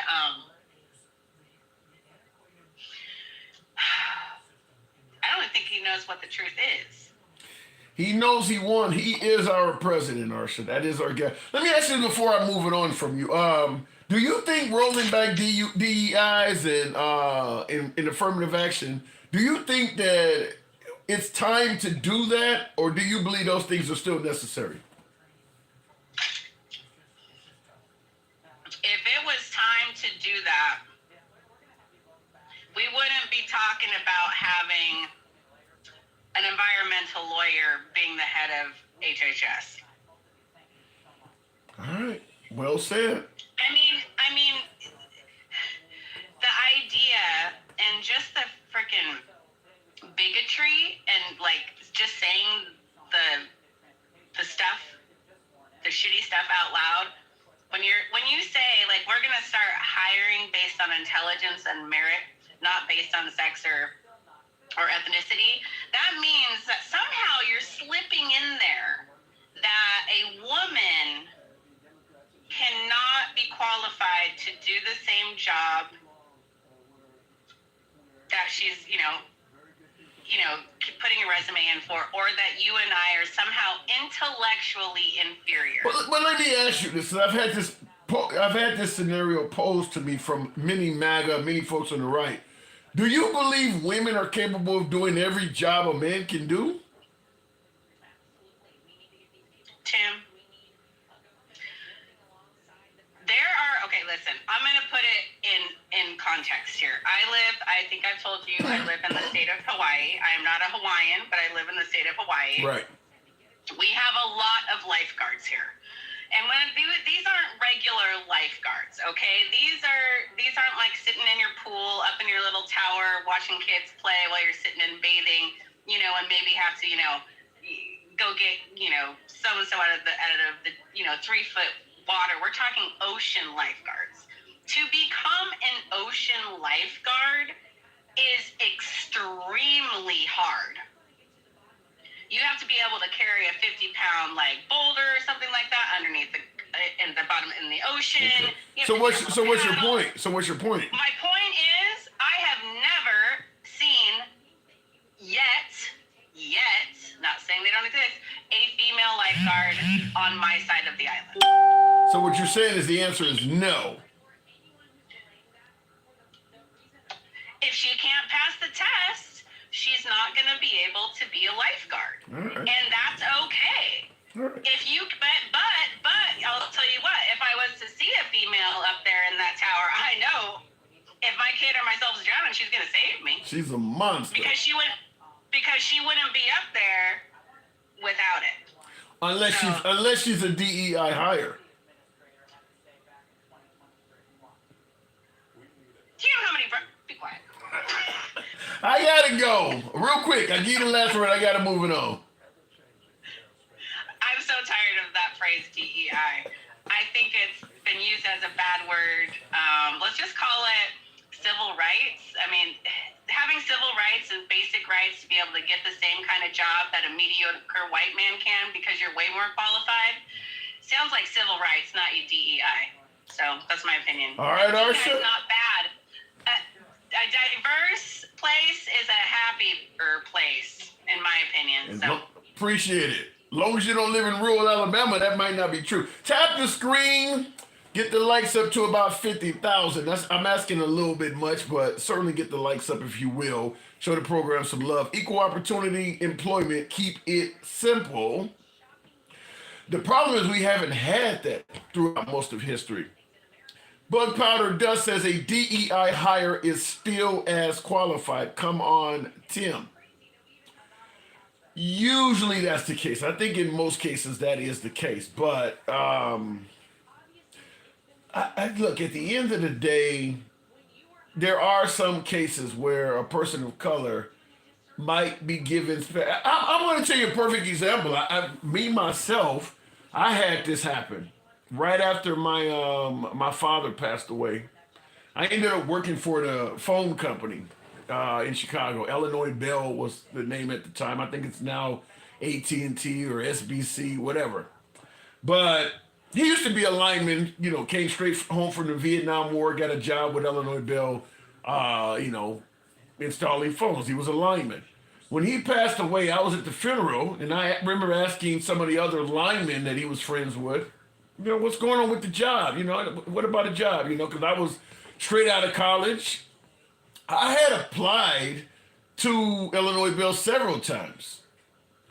Took the test, which was a stringent electronics test back then. You had schematics and all that on there, electrical formers. I was right out of college. I had my, degree in electronics, my associates. So I had the knowledge to pass the test. They were not calling me back.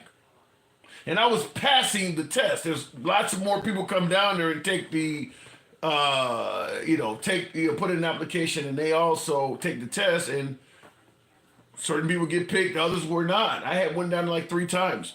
When my father passed away, I asked them, what about a job? All of a sudden, the dude was like, okay, well, I need you to call this lady in HR and sent her your resume. I faxed her my resume. She called me back in like 10 minutes. You qualify for this. Nepotism had got me in there. I would not have gotten in there without nepotism. When I got in there, the floor was loaded with black people. All of these black engineers, black technicians, I had made it to the Holy Land. And I continued making good wages at AT&T for over a decade. Never would have got the position. Now, was I a DEI hire? I think there may be an argument to be made. Because this lady was she was an African-American HR, and she was hiring none but black people. None but black people. And putting up, I mean, you know, a lot of us went on to get nice houses. I mean, we were making good money, good union wages doing that. And that's all she was. We may have had a handful, light dusting of white people on the floor. Most of them had been there probably before the HR lady. They were all older people. And yeah, so it can happen in reverse. It can happen in reverse. But she was specifically hiring black people. I know she was, I don't know anybody white she hired during the time I was there. So it can happen in reverse. In the post office, if you get in the big cities, a lot of those kind of gigs exist, which is why brothers in big cities make a lot more money than they do in rural areas. But hey, I was happy to get the gig. I'm just saying I was happy to get the gig. And I was educated though. It wasn't that I was unqualified for the gig. But I do believe my skin color helped out. I believe my skin color helped out a lot. And certainly because of my dad as well. Looking in the comments. So it can happen in reverse. It can happen. It just usually does not. He didn't necessarily say who was the DEI. No, he didn't, like I said, but I think we know when it comes to the air, he's talking about Trump. I think we know it's either the pilot, ATC, or the helicopter pilot. Apparently, the ATC was understaffed. And yeah, I heard that they're understaffed, you know, but being understaffed ain't got nothing to do with DEI. Trump kept bringing up DEI. There's something else in there for that. Continuing on with the program, I want to make sure I get my YouTube screen. Nepotism is not DEI. No, it's not DEI, Will, but it's wouldn't it be similar? DEI means that other than you got in there that was not solely based on merit. Now, they usually mean your skin color or your gender. I believe my skin color helped me out. I do believe that. I believe my skin color helped me get in there. I'm not hating on getting in there, but I do believe my skin color helped me out. The merit, how far and long a person can, what the hell? Will says the merit, how far and long can a person toss Trump's salad? Oh my God. Talking about licking ass. Will. Twice as good just to be equal, says Charles Vaughn. I have heard that many times before. All right, continuing on, going back to the box. To call a trained military pilot DEI is crazy talk. Well, I think that says big shit. 215. Well, in regards to Trump calling him, you know, allegedly, I think to me it sounded like he was calling a military pilot. Indicated somebody had was a DEI hire. Now you're saying calling a military pilot DEI is crazy. No, not necessarily. I mean, you could be a pilot, but there are levels to the game. In fact, there was I cannot think of the aircraft. I'd have to bring up the photo, but there was this one of them big ass bombers that this guy was flying in the Air Force, and he crashed it in. Turns out there were reports that this guy was often taking the plane outside of the envelope. He was a military pilot. He didn't know what the hell he was doing. You can be a military pilot and not be totally qualified for what you're doing. They can push it through, even though maybe they should actually train you a little further. It's possible. I'm not saying Trump knows what he's talking about. I think he spoke too soon, but I'm saying it's possible. Continuing on with the program, go to one of my subscribers there, Furback. Good evening, Furback. Welcome to the program. Plenty of whites are not qualified, says Farrell Fazar. Yeah, I believe that. I believe there's some of that. Furback, good evening. What's up, Tim? How you doing? Oh, man, I don't even know what this shit. Did you see the press conference? You asked me, I think we talk maybe between there. You like, what was it gonna be like? I told you the Barnum and Bailey Circus is back, bro. People like Big it. tent, 3-ring circus. But people like the fact that he talks to the cameras. Hey, that's great. I mean, shit, there's a lot of people that talk to cameras, action, cut. I mean, shit, that's Hollywood. So you believe what he did today was equivalent to a circus? Yeah, I mean, you see Cash Patel today. I mean, these dudes, it's all a shit show, man. But I wouldn't expect anything less. Do you? Let me ask a wild question. I'm gonna pose a wild scenario to you. We don't know, so we're just speculating. There's no way to know this. But I'm gonna ask you this: if they had to redo the election today, considering how much we've seen out of Trump for the last 8-9 days or whatever he's been in office, do you think he would still be Kamala? Nah, You don't think so? I don't. What do you think I say no, even before this shit, because the most Google term after the election was, how can I change my vote? Well, yeah, that is true. That is true. But I mean, there's a lot of folks that didn't think Kamala Harris was up to the gig. Yeah, I get that. I mean, you know, I was hanging with Sleepy Joe because I didn't want to see the fucking circus. Well, now Biden thinks he would have beat Trump. Once again, 9 days in, we've seen how Biden performed at that debate. Do you think he could beat Trump if he had to run against him right now? I mean, Don't know what happened on TikTok. I may have to reset it. My TikTok just went down. Hang on to my YouTube viewers. I don't know what happened on TikTok. I'll resume it. Let me see if it brings back my caller. Don't know what happened there. Furback, are you there? yeah, I'm here. Don't know what happened. Everything just went down. Okay. All right. So you think that a resurgence of Biden, you think Biden could beat him now? Well, I'm saying, like I said, knowing what we know now, you know, playing Monday morning quarterback. Right. Yeah. And you know, my real name is Ferris. You know, I'm probably one of the most Ferris people you would know. That's why I got my name. You know what I mean? Okay. But I told you, man, I gotta believe his history. He's had a pattern of his fucking circus shit. And I've told you before that there's no accountability, so why stop? You know, if you see the kid in the store throwing fucking oranges at all the customers and his mom is just whistling and, you want Kellogg's, you know, not doing shit. I mean, what the fuck? You can't blame the kid. You know what I mean? His supporters don't hold him accountable. Obviously, you know, the checks and balances, which is supposed to be within the party, they're all on board with the shit. So, I mean, there's no accountability. I cannot disagree with you. I cannot agree with you anymore. When you said his supporters don't hold him accountable. I actually was talking to one of Trump supporters that I regularly talk to, via direct message. And I was talking about the press conference and how the hell do you blame somebody before these folks have even recovered the bodies of their loved ones? And he started bringing up, Jimmy Carter funeral, Biden said something about Trump. I said exactly what you said. I'm like, when Trump says or does something controversial, should we just revert to somebody else who's done something similar in the past and talk about them? That way we never say something about Trump. Because no matter what he does, the first thing people do is bring up something that somebody else has done in the past and say, well, let's talk about that. I'm like, should we just stop addressing them all together? I just don't understand it.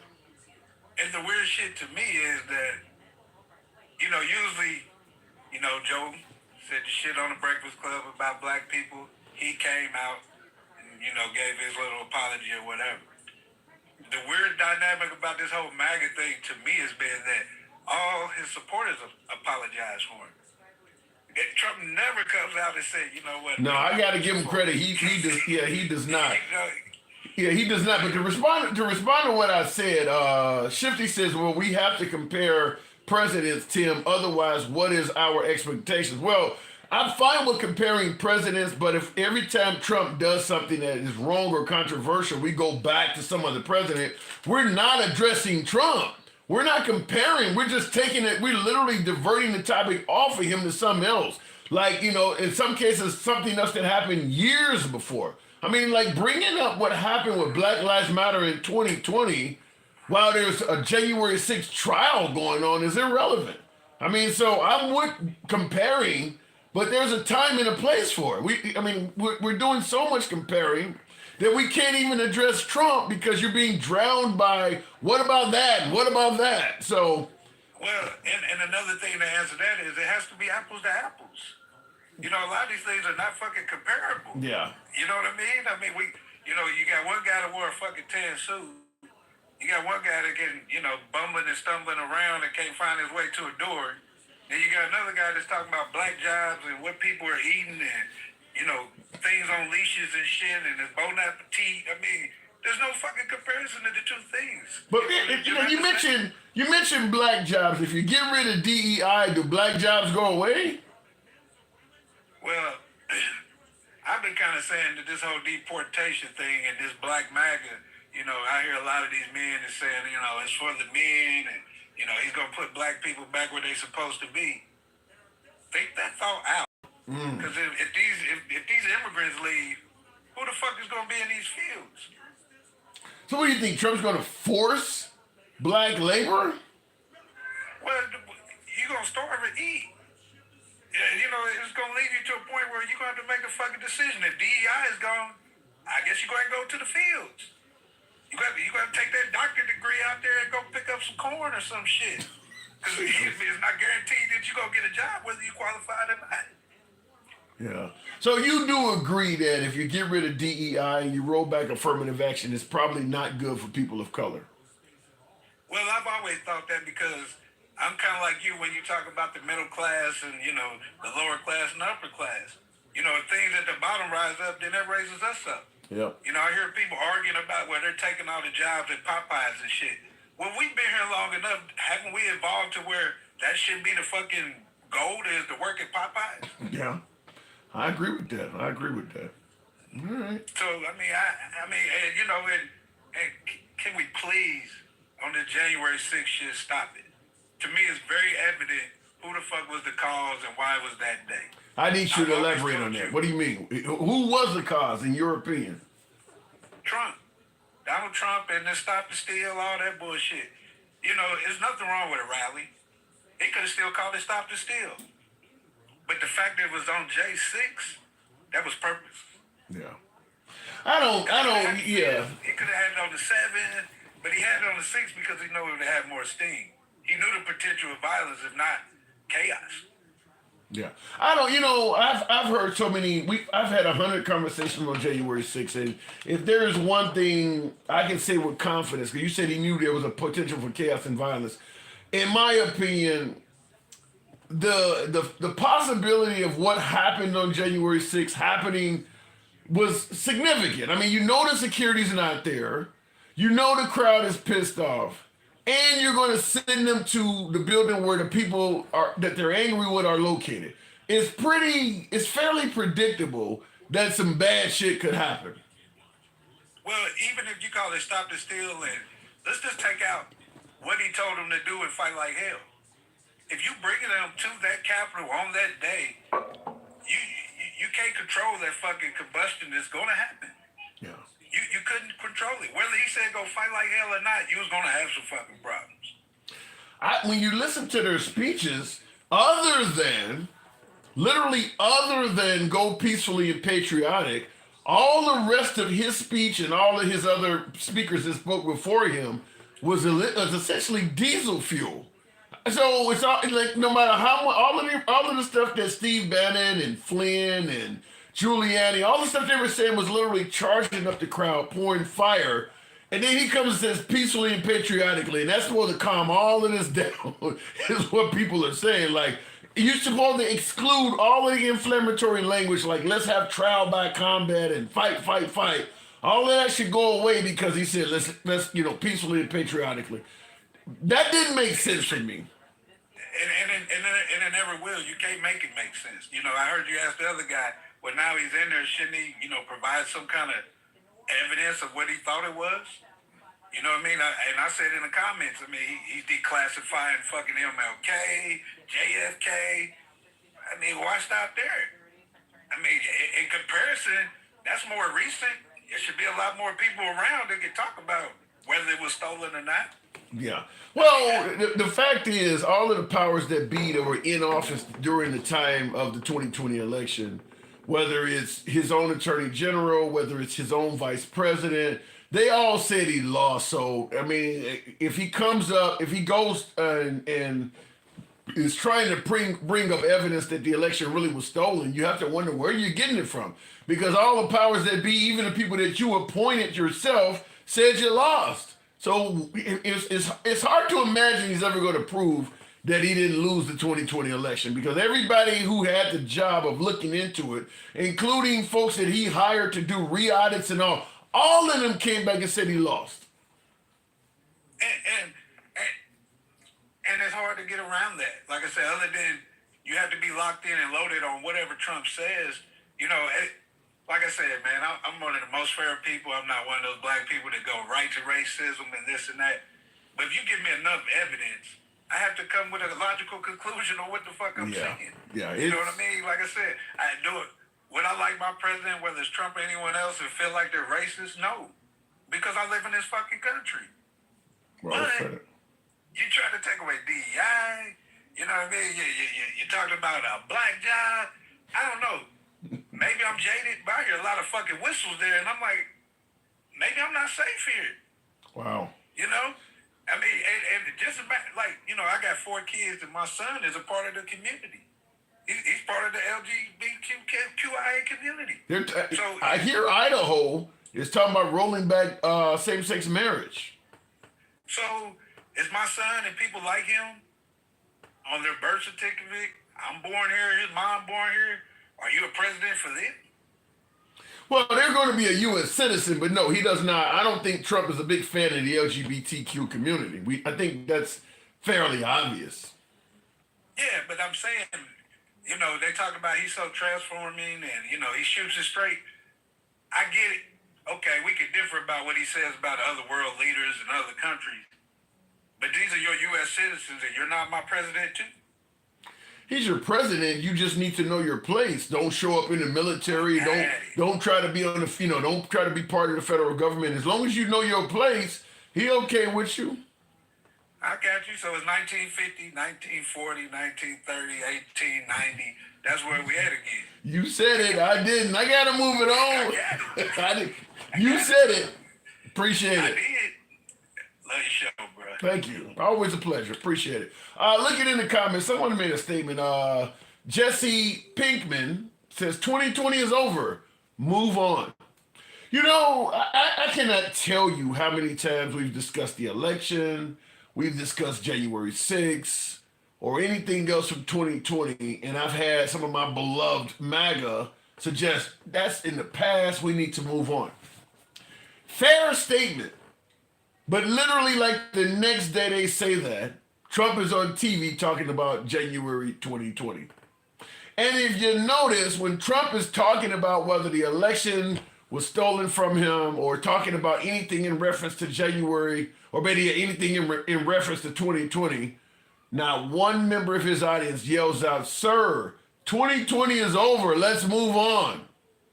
So it does come out as if MAGA would prefer Trump's detractors stop talking about January 6th in 2020 and just allow Trump to speak on it. Because they're not criticizing Trump. I have not heard any Trump supporter or MAGA or even Trump or better yet Republican talking heads. You don't hear hardly any of them talking about, we need to stop talking about 2020 and move on. The only persons I've heard say that, Chris Christie, who is not a big, you know, MAGA's not a big fan of Chris Christie, but he said it many times. He said it many times that it's not helping Trump out to keep rehashing the past. But Trump does. He keeps bringing it up. So when you suggest that everybody needs to move on and maybe you should tell the guy that is in charge of the pack, because he's constantly bringing it up. I mean, virtually anytime you put a microphone in his face long enough, he's talking about 2020. So people are not gonna move on from 2020 as long as he keep bringing it up. Looking in the comments, y'all know they doing trips back to Africa for $450. Now, just saying. That doesn't, okay, they're doing trips back to Africa for $450. What are you suggesting? That you're trying to kick out some of the darker citizens? Remember, MAGA's not racist, remember? I mean, you're indicating there, you're giving us options to go back to Africa. I mean, I get that you love black people. You would never be racist, but you're saying something like that. Okay, all right. I hear nothing but love in your statement. Nothing but love. I'm sure you're sitting down right now eating watermelon, surrounded by a whole bunch of black kids, just waiting to go to the cookout. I'm sure that's what we're talking about right now, right? Looking in the comments. By the way, tap the screen. Can we get to 60,000 on the likes, if you will? They're doing a trip back to the cock. Real Love says they're doing a trip back to the Caucasus Mountains too. Oh my God.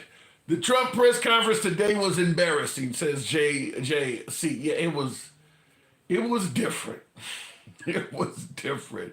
And I won't say it was factual either. Shifty says, Tim, to be completely fair, I have seen plenty of racist black people towards white.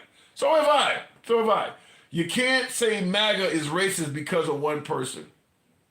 Well, I know a lot of MAGA. I mean, there's black MAGA out there. I don't think all MAGA are racist. But because like you said, there's racism coming from Hispanics, there's racism coming from blacks towards white. There's racism all over the damn place. But I will say this. If you are racist and your target is people of color, you ain't a Democrat. The chances of you being a Democrat, I mean, some people can say that Joe Biden was whatever.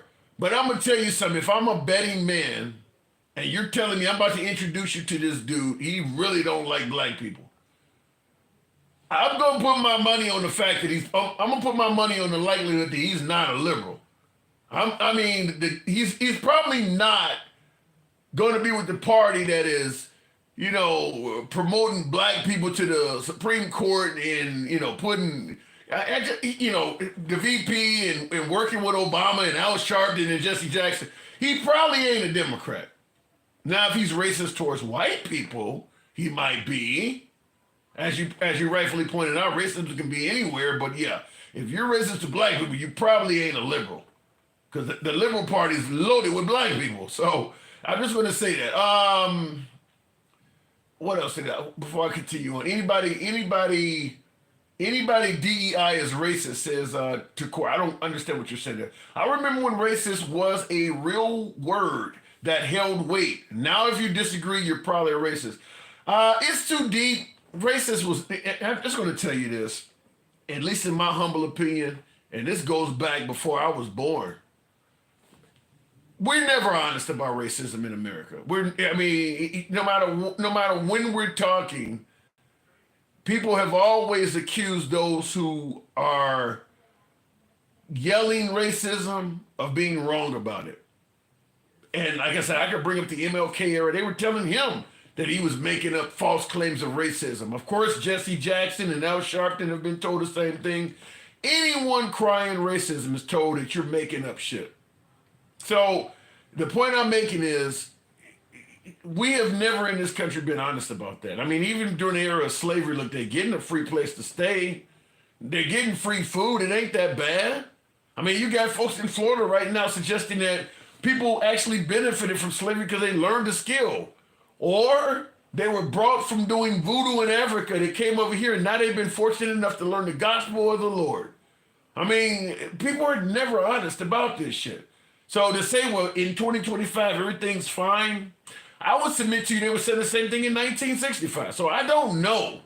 I just know for a fact people are never honest about it. They're never honest about it. They're going to always tell you it's not happening. So I don't know if they're honest or what, but no matter what era you look at, the people of that era was saying they're making shit up. I mean, we can talk about the law enforcement, for instance. Blacks have been complaining about police brutality since the cops have been around. And the whole time, whites have been saying, I don't know what the hell you're talking about. I remember during the Rodney King era when blacks once again was complaining about how bad the cops were or how bad the 3 strikes policies were. where the system was locking up black people for crack and letting white people get parole and probation for cocaine.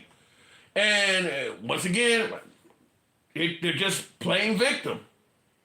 They're just playing the victim as they always do. That was back in the early 90s. All of a sudden, Biden is running against Trump, and folks look back to the early 90s and say, you know what? All those complaints about how unfair the system was, Biden was a racist locking you guys up with the crime bill. Now you're going to admit it 30 years later that what we were saying back then was true. But when we needed help, when it was actually happening, they were denying it.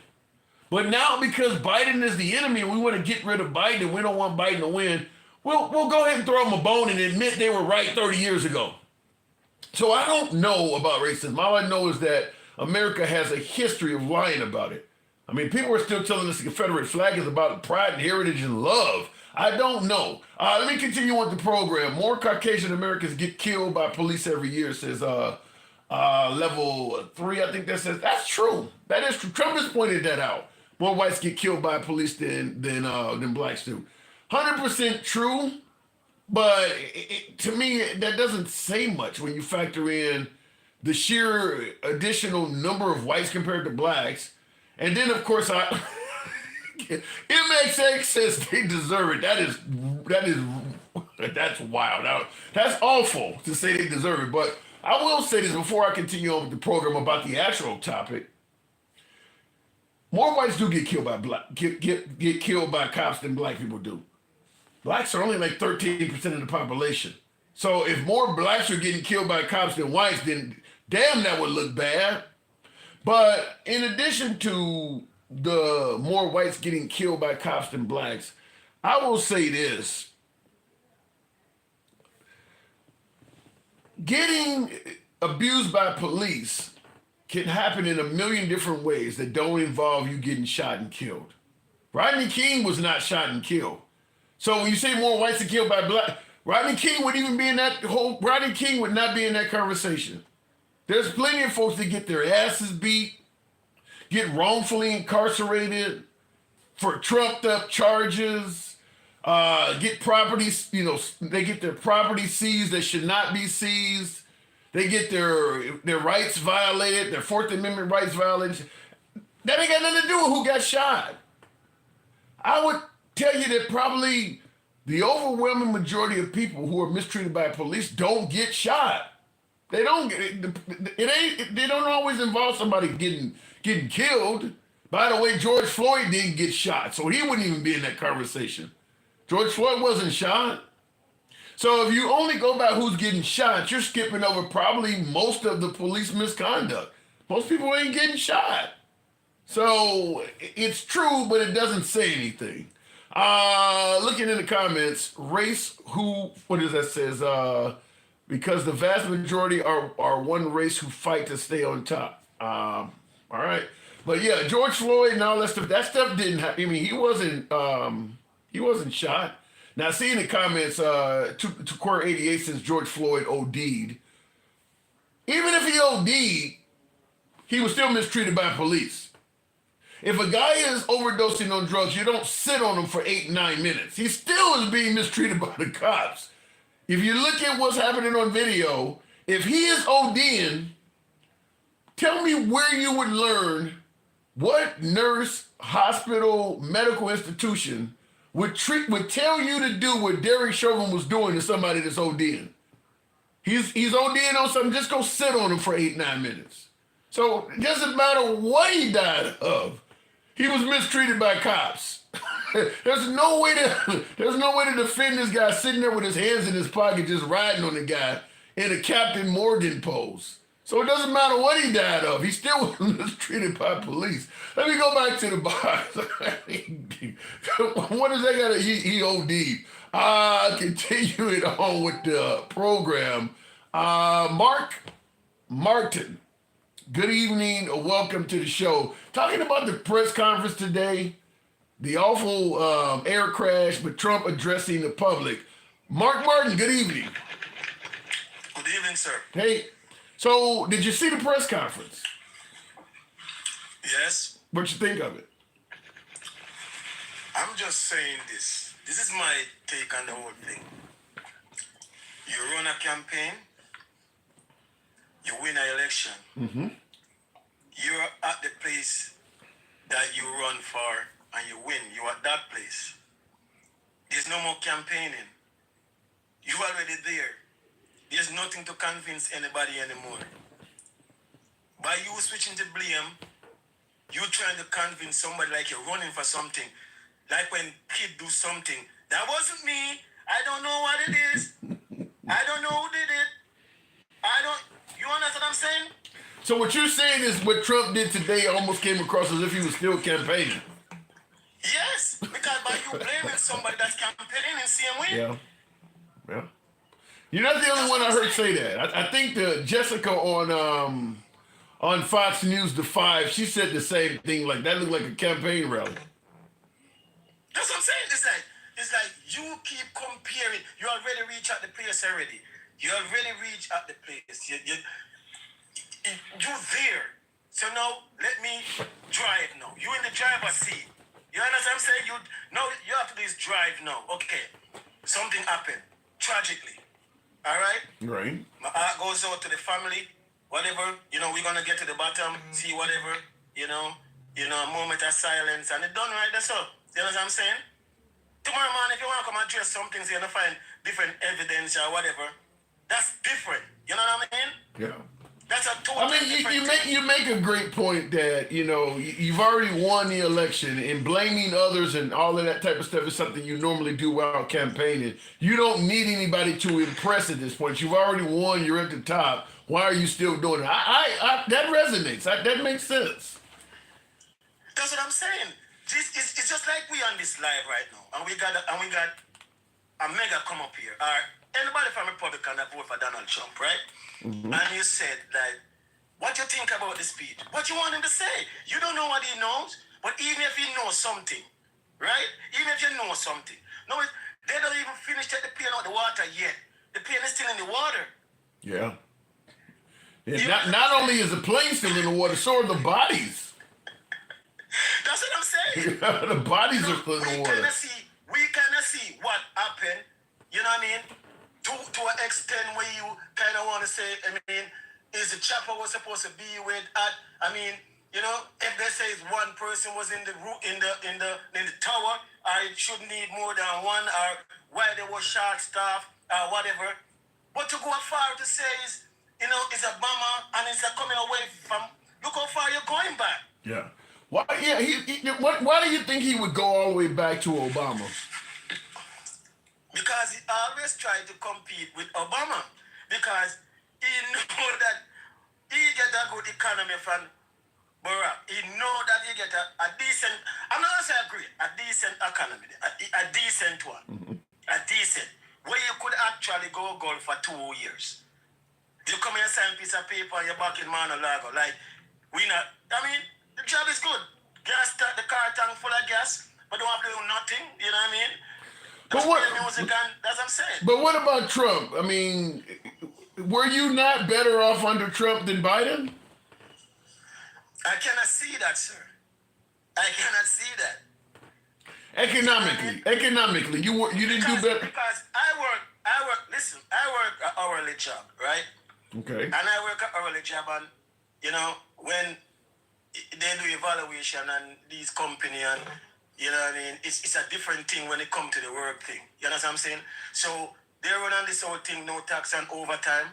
These companies not paying overtime. So it's all a tragedy. My only thing is I did not know that they taxed it. That's my thing.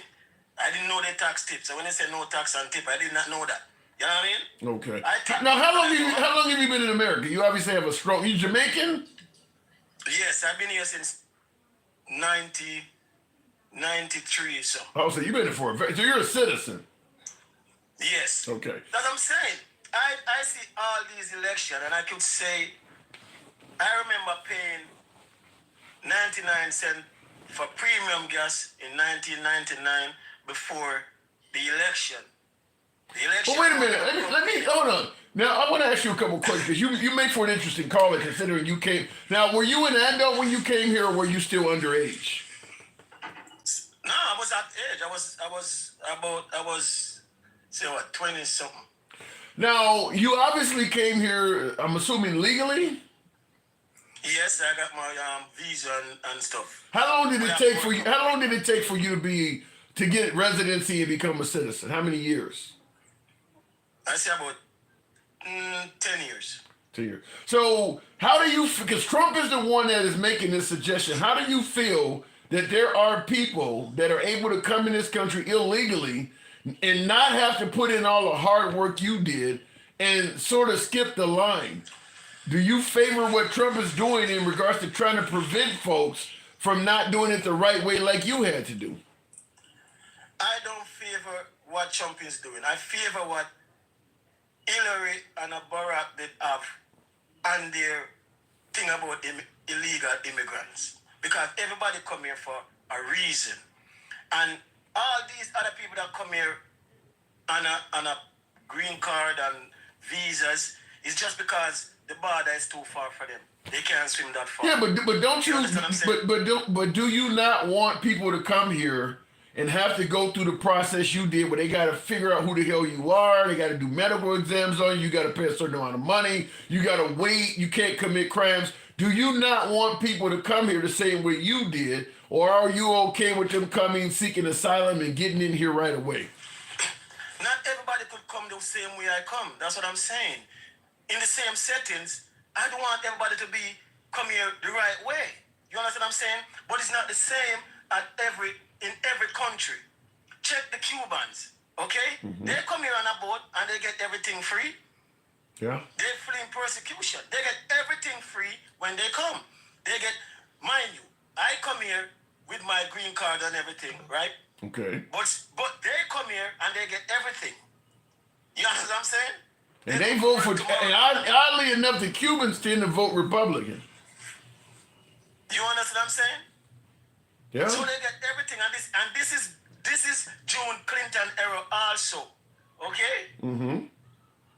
Two nationality come over here, right? Okay. So I would like to know, both fleeing persecution from their country, but you keep one and you send back one.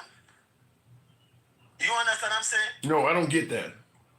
Okay, Cuban and Asian come here on the same boat. Two boats are traveling the same day. Okay? When foot drive would only apply for one color. Wait, you say Cuban and Asians come here on the same boat. Is that what you're saying? Cuban and the Asian, which is the people from Haiti, right? Okay. They both come in here on boats, right? Yeah, that is true. Okay, both of them reach, but one boat got to go back and one stay. Why is that? Well, I believe it's because we view Cuba differently. I mean, like you said, they got a policy where if they can put a foot on American soil, they can actually stay. But shouldn't that be for everybody? That's what I'm saying. So now, why are we complaining now? This is what I'm saying. It wasn't fair around the board for everybody. You understand what I'm saying? Yeah. It's not level across the playing field. You understand what I'm saying? Yeah, I told, but that obviously ain't something that started with Trump, though. America's been like that for years. That's what I'm saying. Barack came and he leveled the playing field. Yeah. So there's an animosity going on for Barack right now. You understand what I'm saying? Yeah. Because if you ask any Cuban about Barack, they're gonna say he ain't gonna get a good rap. Why would they not want the playing field level though? You see, that's what I'm saying. Because if one have to go back, everybody have to go back. So you see what I'm saying? So I remember when Obama did that, because I think Jay-Z and some of the folks started going and visiting Cuba. He did make Cuba, he was starting to make us friendly with Cuba again. I remember when Obama did that. That's what I'm saying. So the playing field is level. No more wet foot, dry foot things. So everybody have to do the same thing. And I guarantee you, even though it live, I'm in Florida and I do see where they come and they hold them and they put them up in whatever they put them up until they could sort out themselves same way. Okay? So I don't understand how we beating just one just the border, just the southern border. You know what I mean? Yeah. People come and overstay a visa also. Let me ask you this. Overstay a visa. Fair enough. Let me ask you this. This is, I mean, because you were an interesting caller before I'm moving on from you, because a lot of things you often hear people say is when we're taking folks in, a lot of folks will say the countries that they're coming from would not just let you walk into their country. Like some people say, well, you can't just walk into Mexico, so why the hell would they suggest people should be able to walk into America? If someone wanted to go to Jamaica and live there, and they wanted to go there and they didn't have let's say for instance, you took a boat, as you say, and just showed up shores of Jamaica with no documentation, how easy would it be for you to stay there? In that settings, I've never really questioned that part of it. I never really questioned that part of it. So we can't really give you a 100% answer, because I don't want to tell no lie.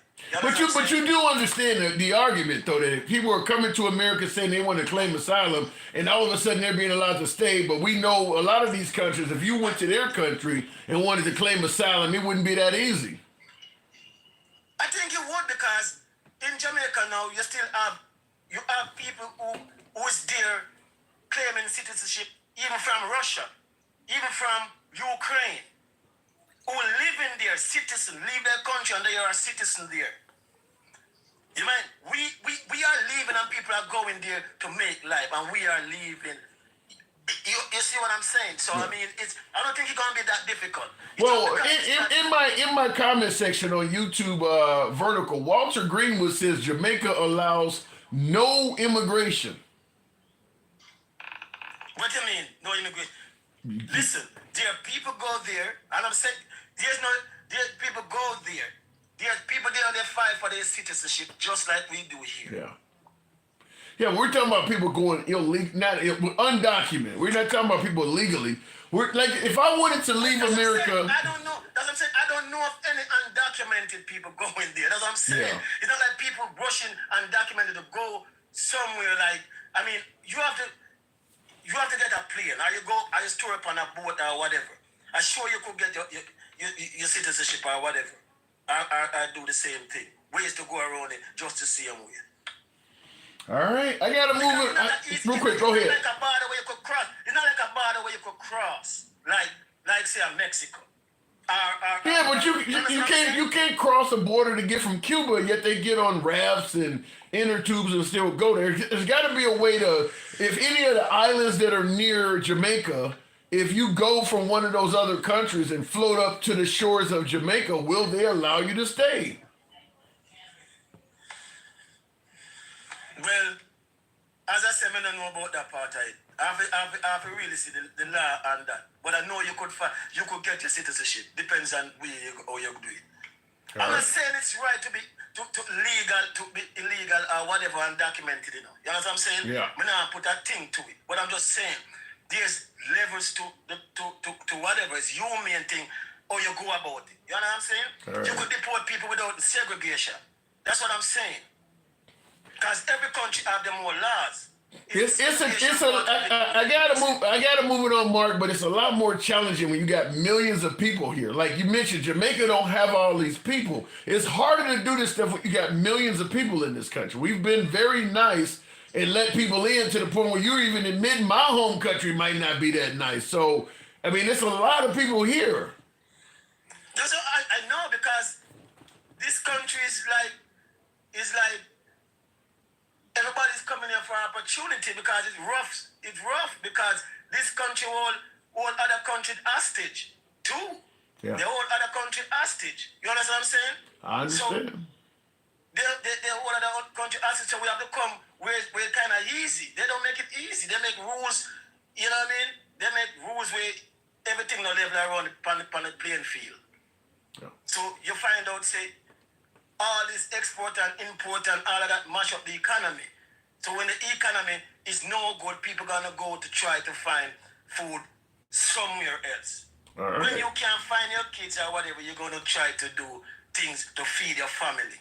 Well said. You understand Mark, what I'm saying? yeah, I understand. I gotta move it on. I'll talk about it on the other side. For your show, man. Thank you. You know what I mean? Thanks for your show, for real. Appreciate it. Thank you very much. And good caller. I always enjoy folks that have that interesting perspective. He's been in the country for 30 plus years and certainly has enough experience in his own country because he came as an adult. Made for a good call. Mark, you're welcome back on the program anytime. Dennis Calhoun said, are they offering $1,000 for Cubans in Florida? I haven't heard that. Probably not. Yeah, I get the point. They're going to be probably treating immigrants that came here from south of the border as lesser thans compared to Cubans. Because Cubans tend to vote for Trump. So I think the Cuban immigrants are going to probably get treated better. Isn't Marco Rubio Cuban? Or him or Ted Cruz? One of them is Cuban. Is they already not? Matter of fact, I dug the dude's accent. Didn't necessarily agree with everything he said, but you like the accent, Damien. Fair enough. You MAGA, Tim, for that opinion. What did I say, BT? Listen, I don't disagree with everything MAGA says. So sometimes when I agree with something that Trump says or does, all of a sudden I'm MAGA. But then when I agree with something that the liberals do, or I criticize Trump, I suddenly just morph into a libtard. You can't win on this program, but I always love you guys tuning in. Tap the screen, get your boy on up to about 70, 75. I'm gonna ask for 75,000 on the likes. Y'all can make that happen. You're rolling with your boy this Thursday evening. We are a safe place to come compared to other countries, says, well, the fact that we have so many cultures here can make that a reality. That if you come to America, no matter where you come from, there's generally a group of people that are similar to you somewhere. I mean, there's a Chinatown, there's a Vietnam, Vietnamese people got their own little neighborhood, or Koreans got their neighborhood. I mean, no matter where you come from, even in the Hispanic community, the different communities that are, whether you're Guatemalan, Nicaraguan, Mexican, they got different communities all over the United States. So very few other countries on earth have done what we did. I think it was Ronald Reagan that said something similar to that, where you can migrate to Turkey, but you'll never be Turkish. You can migrate to America and become an American, because American doesn't really designate anything. You could be anything and be designated as an American. Most other countries, despite the claims that America is a racist country, most other countries don't even try to reach the level of diversity that we have in this country. So there is some good. America ain't all that bad. There is some good. We have room to improve, but there is some good. I know as someone who lived abroad, the amount of diversity in America, very few other countries on earth are as diverse as America. Looking in the comments, but they don't assimilate, says it's too deep. Eventually they do. If you come to America from a different, let's say you come to America from, Nicaragua, or you come from Germany, or you come from another country, the first generation of you, yeah, you're likely to hang around other Germans or hang around other Nicaraguans, where you feel comfortable. But as you start having children, they're not going to have, like my last caller, if he has kids, they're not going to have that Jamaican accent. They're going to start more. The assimilation does happen. It doesn't happen overnight. I mean, chances are, if his children are possibly going to marry into America. I mean, maybe a black person, maybe somebody white, but it's a good chance that his offspring are going to start slowly migrating away from the strong culture that he may have. The assimilation happens. It just doesn't happen overnight. It actually does happen.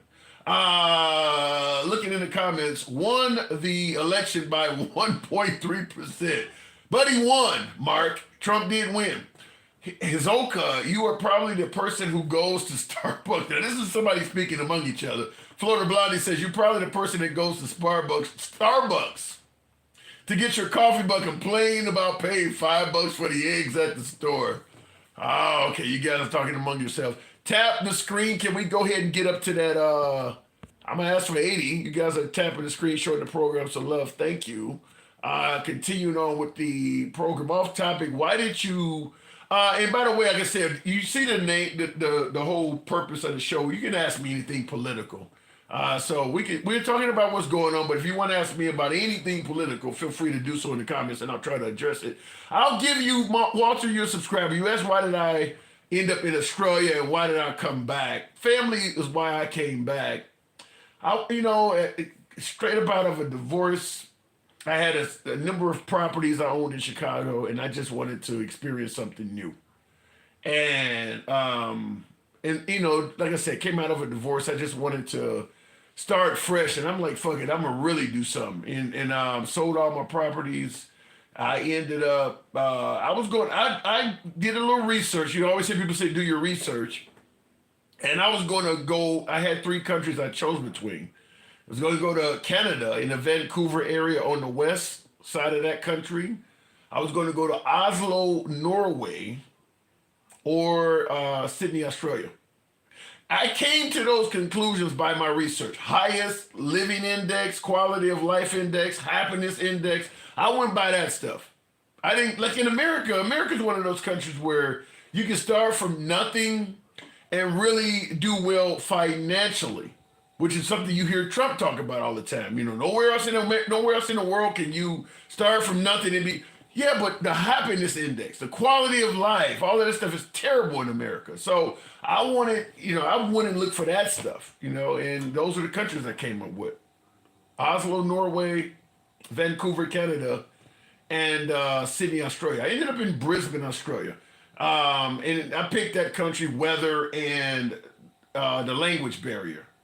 Because out of every country on earth, the country that's most similar to America and how they operate is Australia. It's very similar. You're not going to, if you were to leave America and move to Australia, you could assimilate and catch on pretty fast. It's a little bit of change in language, but I mean, you could leave New York and move to Louisiana and they talk different. But for the most part, same restaurants, a lot of the food is, you're not going to get as much because you don't have it's not as diverse, but it's good living. It's good living in my opinion. And less crime. To me, the people are friendly. I mean, there's some benefits to it. There's definitely some benefits to it. Real quick in the comments, how were the Australian women? I used to call them blonde giraffes.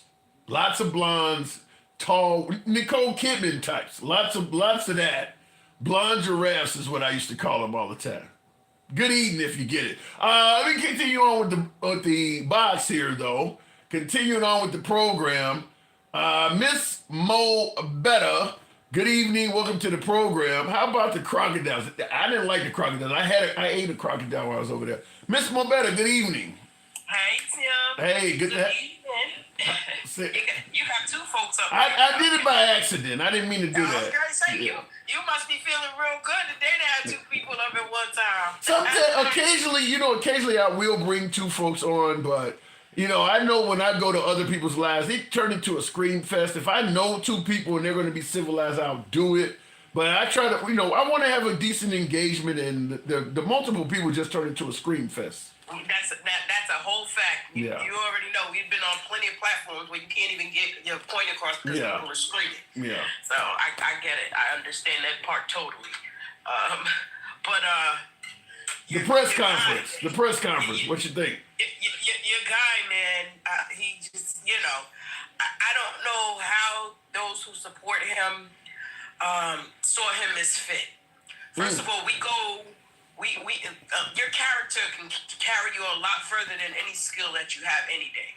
This man is morally bankrupt. Wow. He has no moral. He shows little compassion. I'm not going to say he doesn't show any, but he shows very little compassion. So the thing is, he doesn't like to listen to people. He has people around him that can write speeches, write papers for you to go out there. And this is why I always go back to say he cannot read. You don't believe that, do you? I strongly believe that. Yeah. I would say, listen. I gotta vehemently disagree. It ain't that Trump can't read. Now he may be somebody who don't like to read, but he can read. He can't read. That's why he attacks. That's why he attacks the people in the teleprompters. And you don't see. Oh, I'm just going off my head. I'm going and you go left every time because you are not reading what the people have written. Are you being sarcastic, Miss Mobetta. You really are trying to tell me we got a president that can't read it. You're not saying that, are you? I mean that. You really I think mean the man that. can't read? The evidence speaks for itself. Now, no. This is what I want you to do. Go back and watch his speeches where he has to use a teleprompter and see how he maneuvers. Then if he can't, wait, if he can't read, then wait. All right, a low-level reader. I put it like that. I was about to say if he can't read, I'm about to say if he can't read, if he can't read, hold on. I was about to say if he can't read who's typing his messages, his tweets, so he clearly can read. Oh no, he got. You can talk to the phone and it'll type it for you. You got AI, you got all that stuff, so that's not a good question. So that's not a good question. Go ahead. But all seriousness though, for him to Oh my God. wrote in DEI as a part of what was happening with that crash today was just so disgusting and disheartening. You know, because you're trying to politicize this when you have family members people that have lost their family members in this crash. Yeah. And may they all rest in peace. They say there's no survivors. You know, and you pick now. Let's go back. Let's see why DEI was started. Because people like me, people like you, were treated as chattel here in these here United States of the Americas. We were treated as chattel. So Lyndon B. Johnson made it. He put an executive order so everybody can be treated fairly when it came to the hiring process, school, and also that's why DEI. Now you notice you haven't been hearing anybody talk about DEI until Trump mentioned it about Kamala. Yeah, that's a good point. You hadn't heard nothing about it. That's a good point. You haven't heard anything since before then. Well, I'll tell you the Biden Supreme Court pick, it came up then. When Biden was the African American woman, it came up then. Oh, okay. So, but then they say, she's a DEI hire. Yeah. But my question is like, what is it about a woman that they feel she can't be in control? Well, I don't, because her resume, when you talk about Natasha Brown or Kamala Harris, in my opinion, their resume was sufficient. Very, very sufficient. They were very much qualified. She's been through every branch of the government, pretty much that was there, every level. Not branch, but every level of government there is to be. The last place was to be the president. So I just want to see why is it they feel that a woman can't control? When you see men up there throwing tantrums like as if they are little bitches. Well, but he picked Amy Coney Barrett. I mean, so he clearly thinks. He just picked. What is the governor of South Dakota? She's running Homeland Security. The really pretty girl. Yeah, those are DEIs. What did he say? He didn't want to hear nobody's mouth. Those are DEI hires. We gonna hire him so I can shut people up.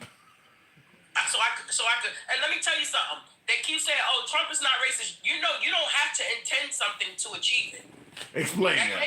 They may not be his intentions, but let me tell you, how he's moving is saying racist all across the board. I need you to explain that. Huh? Elaborate. How is he moving to suggest he's racist? But just taking away DEI is enough. It's enough because who was included in this DEI? It was black and brown people. It was and then what happened as the LGBTQIA community, they lumped it all in there together. Then they started adding stuff to this DEI thing, but it was really about black and brown people. But how do you respond to folks who say that the time for affirmative action in DEI has come and gone, and at this point, blacks are free to do anything a white person does, and there's no need for it to still be around? Let me tell you something.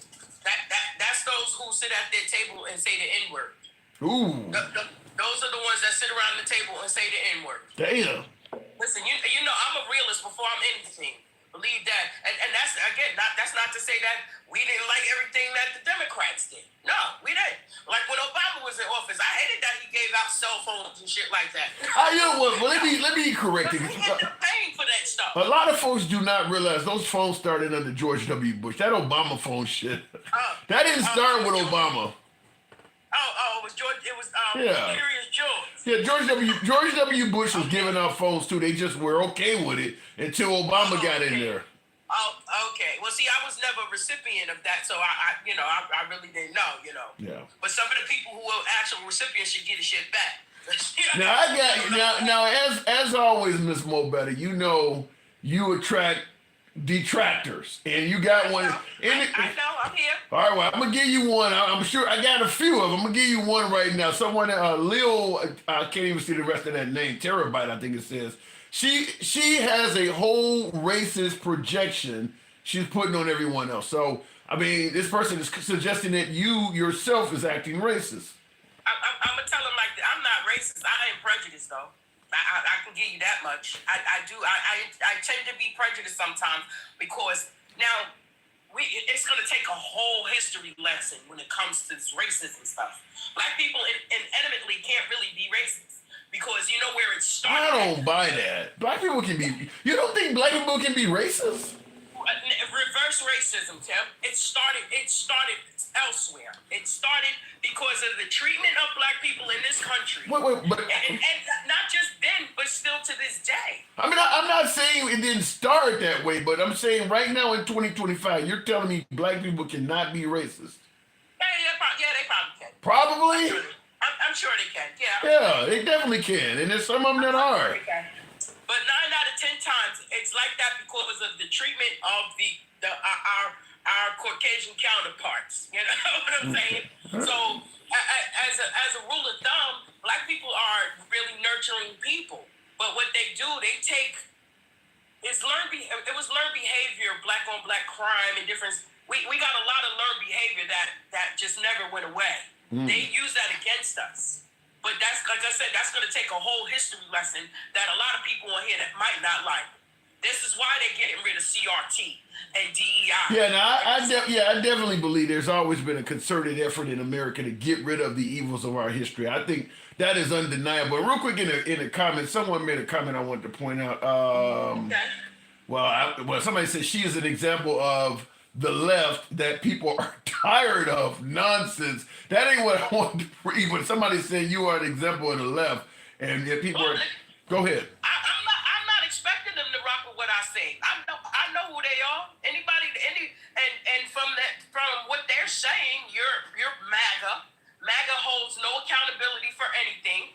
Like one of your previous callers said, they don't allow Trump to apologize for anything. They start apologizing for him. Oh, he meant to say this. Oh, he was just kidding.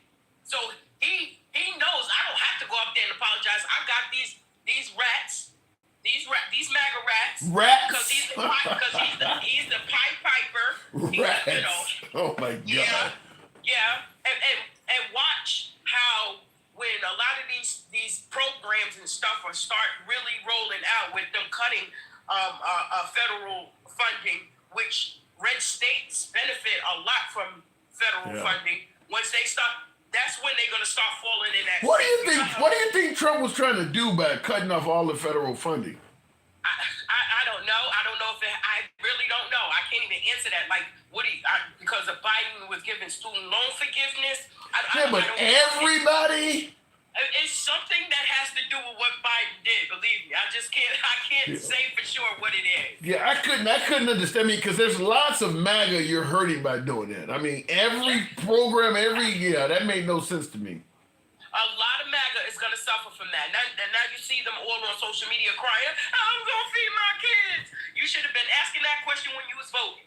How am I going to feed my kids? Well, I got one for you, and I'm going to read this. I'm going to give you the floor because it's a doozy, but it is in reference to you. You know we don't block, ban, or censor. This is very critical. You know I'm here for it. All right. Well, the individual's name doesn't matter, so it don't have much of a name, but I apologize for nothing, and this bitch is dumb as fuck. Call me a rat to my face. I'm boot-licking liberal, dick-licking slut. Well, if I am doing it, it's not with my sister. You nasty ass, trailer park, ancestral ass MAGA rat. Oh my Lord! Now get your face out of your sister's ass, nasty fucker. Oh my God! I didn't want to go to. That was awful on both ways. Maybe I need to stop reading some of these comments. That was awful. Maybe he's mad ain't nobody sucking sucking his thing. Like ain't nobody tell you to have a little penis. Listen, that ain't got nothing to do with me. All right. Well, I'm just gonna say I don't black men are sensitive, but it's only fair to let you respond. He got a chance to type his comment. Yeah, he got a chance to type his comment. I didn't black men or censor him, but if you're gonna say it, you got to be able to take it. I've always believed that. Yeah, listen. Listen. If I stepped on your toes by what I said, then you're guilty. If the shoe fits, wear it. Own your shit. Don't start shooting because I can go all day with it. All right. All right, Miss Mo Better. You bring it out. I tell you that. You bring the noise. They need help. They need help. They got some kind of mental block because Trump doing what I can give him that. He's doing what he said he was going to do. That much I'll give him. That is true. Promises made, promises kept. That doesn't make it a good thing because what he's doing is the American people are suffering for it. Not even the ones that he's deporting are suffering for it. It's the people here that are going to suffer. But again, he allowed Elon to buy the country from him, and whatever string. Can you see all? Wait. You talking about Elon buying the country? Can you see all of that in 8 or 9 days? I mean, I know it feel like Trump been around forever, but he's only been in office for less than 10 days. Can you say all of that already? Did you see? I don't know. Did you see when Elon said how he worked his company through what's it called, X or whatever? How he cut a lot of the staff and it saved money. Yeah. That's exactly what Trump is doing with the federal workers. Yeah, we know Trump takes advice from a few people, and sometimes it's not always the best. He admitted that in some of his. Got money, he'll take advice. But you got a couple dollars. You can tell me to go kiss somebody's ass, and I'm gonna do. That's how he's a trick. You can easily be bought. All you need to do now is just stand on the corner. You're calling the president of the United States a trick? He's a trick. It's been proven. So I'm assuming you're not likely somebody who voted for Trump. No, he doesn't have enough moral for me. All right, Miss Mo Better, you always bring the noise. I appreciate you coming through. Great call always. Of course. Thank you. Good talk. All right, moving on, and scroll up, please. Read her mic. I didn't see your comment, Damien. I did not see it. Creed says, "Will black people be able to be successful without the Democratic leaders?" Yes, but it will be more challenging. I definitely believe that the policies of the Democratic Party are more favorable to people of color. I mean, Biden's talking about my next vice president is going to be a black woman. You're not going to hear that from a Republican. So yeah, I mean, you can be successful under a Republican administration, but just keep in mind, if you look at America and you look at where you find the most successful black people, they're generally in liberal areas. We hear about crime in liberal cities all the damn time. But in terms of wealth in minority communities, particularly the black community, it's in liberal cities, liberal states. That's where all of the wealth is coming from. I mean, the brothers in Philadelphia, Detroit, or Chicago, them are the guys that are living the American dream. Like I mentioned when I was working for AT&T. I couldn't make that kind of money in, rural Nebraska. I'm not going to make that kind of money. So, brothers got good union jobs, working at auto plants and working for the post office, and Park District, or working for, the transit authority or whatever. You're not going to make that kind of loot in rural Republican areas. So we can talk about crime, but they don't talk about who's making a living. If you are an African American and you want to make some decent loot, you're by far better off in a liberal city trying to do that. That's where the people making money at. Looking in the comments, not really. Atlanta is the black Mecca. So a lot of brothers doing well in Atlanta. I mean, it's also like the secondary version of Hollywood down there. Isn't Tyler Perry just pumping out movie after movie in that city? I bet you the airport is full of black people with jobs and shit like that. What are you talking about? There's plenty of black folks doing very well in Atlanta in the ATL. You definitely ain't getting that one right. And that's a liberal city, by the way. And there are Republican cities out there. Oklahoma City is a Republican city. It's a decent sized town that's Republican. And a lot of black people making paper there, though. Not compared to some of the cities I just named, like LA and Philly and Detroit and places like that. If you're a person of color, you're gonna be making more money in a liberal city than you are in a Republican area. Jesse Smollett is a Democrat. Yes, I'm sure he was. Yeah, somebody said hell yeah in Atlanta there. Yeah, brothers making good loot in Atlanta. Now, if you listen to Candace Owens or the Hodge twins or Officer Tatum or some shit like that, yeah, they only pointing out brothers that's doing wrong. There's a lot of them doing pretty well in those cities, though. I'll tell you that. I mean, and I'd point out the ones that's doing wrong if you want to go into that. But, you know, if you listen to the right-wing media, they're not going to be pointing out a bunch of successful black people. That's not really what they do. I'm a Puerto Rican, and I'm making good money in a red state and city. I didn't say you can't do it. What the hell? I didn't say you can't. I said the odds are more favorable to you being in a big liberal city. I'm sure there's some brother that's in the middle of Mobile, Alabama, banking, making a ton of money, living down in rural Mobile, Alabama somewhere, bragging about how much money. I'm sure it happens, but overall, the averages is in your favor of being in a big liberal city. Just the sheer unions, for instance. I think we all know you make more money at a union job than a non-union job. Excuse me. If you're doing the same thing. All the unions are predominantly in liberal cities. All in the New England area. Boston, New York, places like that. Providence. Then you go over to Chicago, Detroit. All them union jobs. Tons of African Americans doing that shit, making good money. So yeah, you're going to make more money as a person of color in a liberal city. And I don't even think that's up for debate. You can bring up, I'm Puerto Rican and I live in Midland, Texas, and I'm making a killing. You ain't the norm. Looking in the Trump is not pro-worker or union after firing the National Labor Relations Board member. Oddly enough, the union went with Trump. Didn't the police union go with Trump? I think he had voters' remorse at the January 6th parties, but the police union went with Trump. Let me go back to the box, and I see in the comments, the Fast Lane 6 says, sorry, you're so wrong. Come in the box. You can tell me, you can criticize me. Don't be scared. You can come in the box and correct me. Continuing on, Gen X, the one and only. Now, Gen X, you were criticizing me on something earlier, Gen X. I cannot remember what it was, but I had a caller on earlier, by the way, who was a Republican. What's going on, Mr. Tim? Not much. Now you weren't around. I don't think you were in the. I don't think you were listening in yet, but you were the one I wanted to talk to. Because I had a caller on earlier, and he was a Republican. He voted for Trump, but he claimed he wasn't like MAGA, so he wasn't like gonna run with Trump on everything. But one of the things he was talking about in regards to the January 6th pardons is he said some of those folks that got pardoned were racist. And he said the leader of the Proud Boys and Oath Keepers are two people that he believes should not have been pardoned. And he said he's read a lot of their literature and he says they're racist. Now he's MAGA, he's a white guy, and he said that those two folks, leader of the Proud Boys and the Oath Keepers, are racist. What say you? Do you know how many times I've heard Enrique's a racist?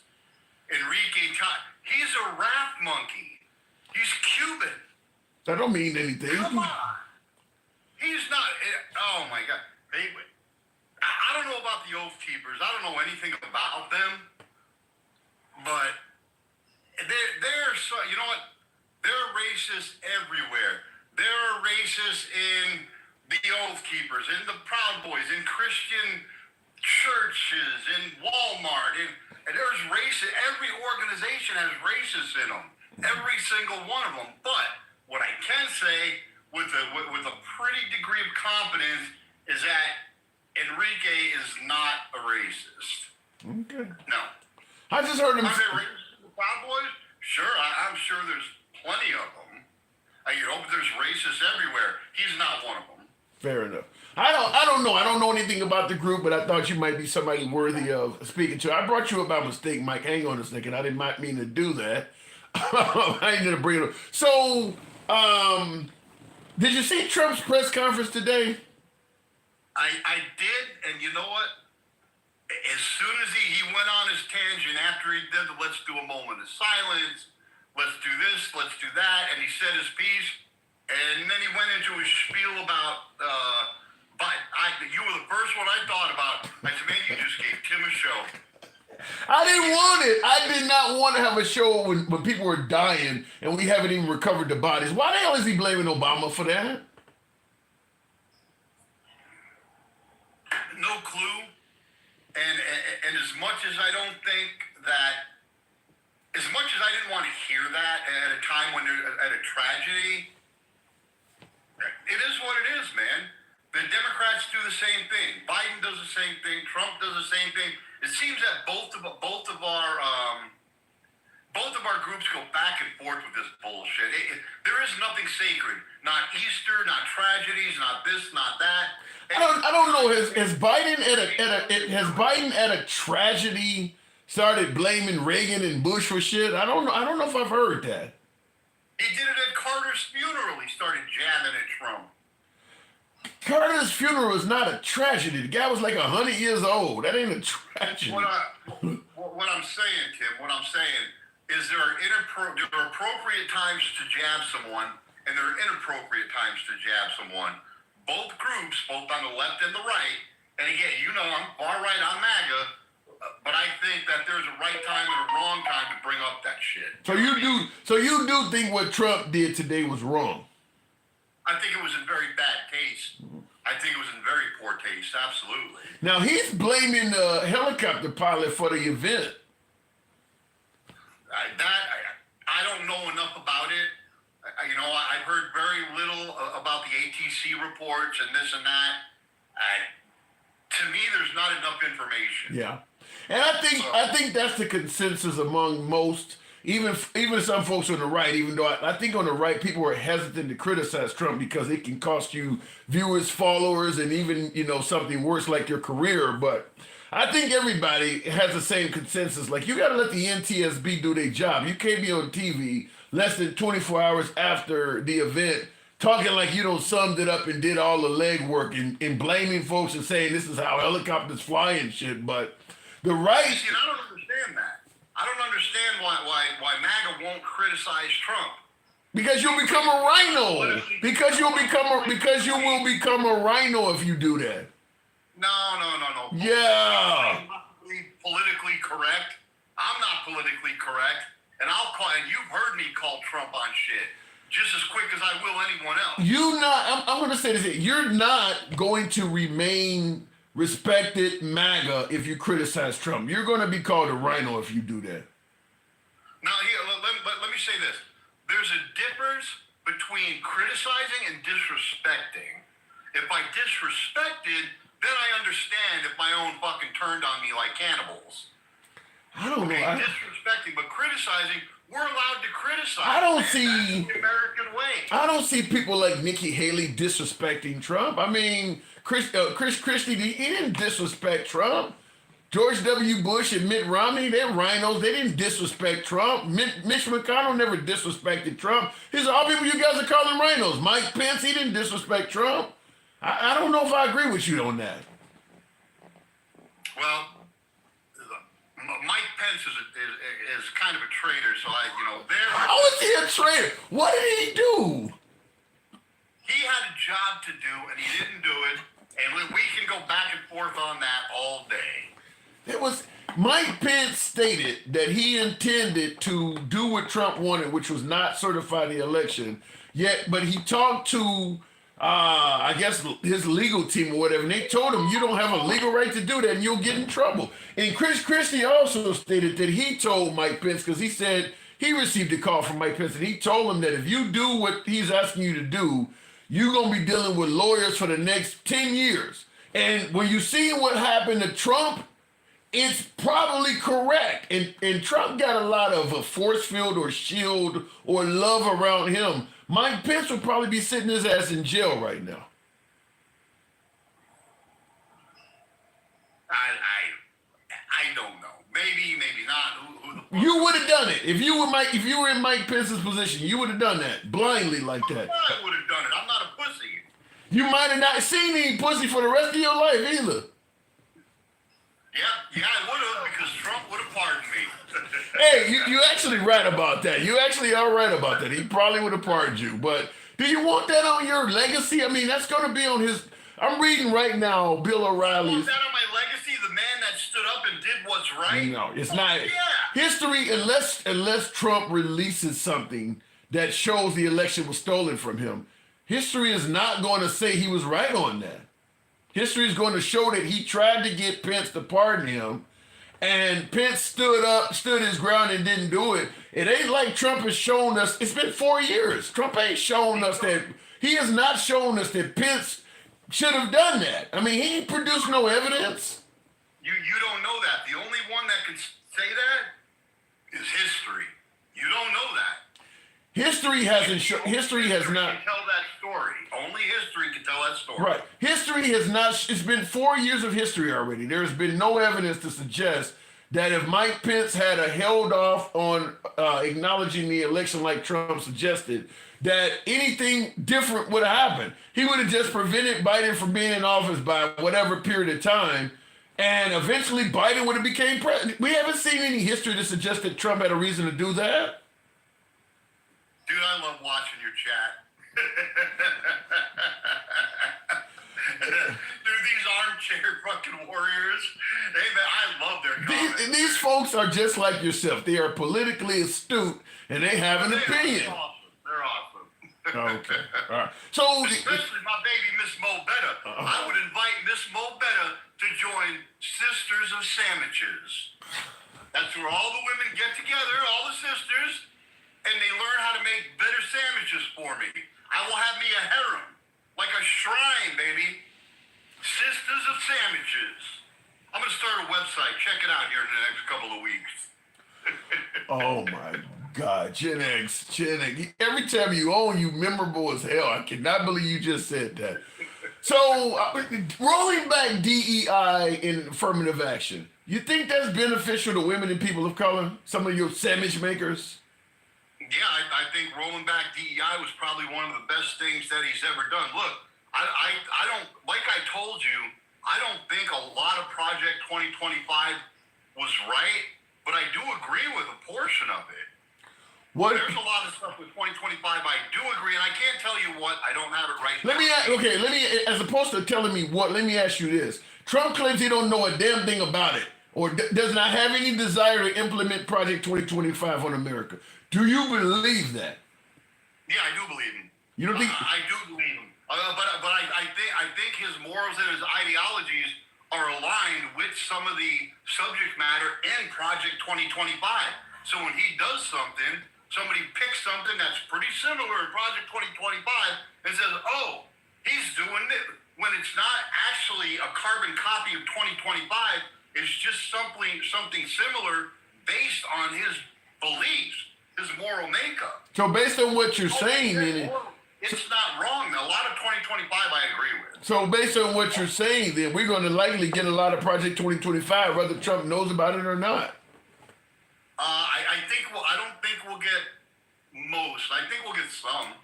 I would sure like to know what parts you think we're going to get. Well, they already did part. I saw something somewhere about the divorce thing. Yeah, is that where you can't get divorced for some? What? Give me this feeling. I have heard something about that. Tim, I was on my way out the door when I saw it, and I just read it real quick. I don't want to speak on something I don't know or understand.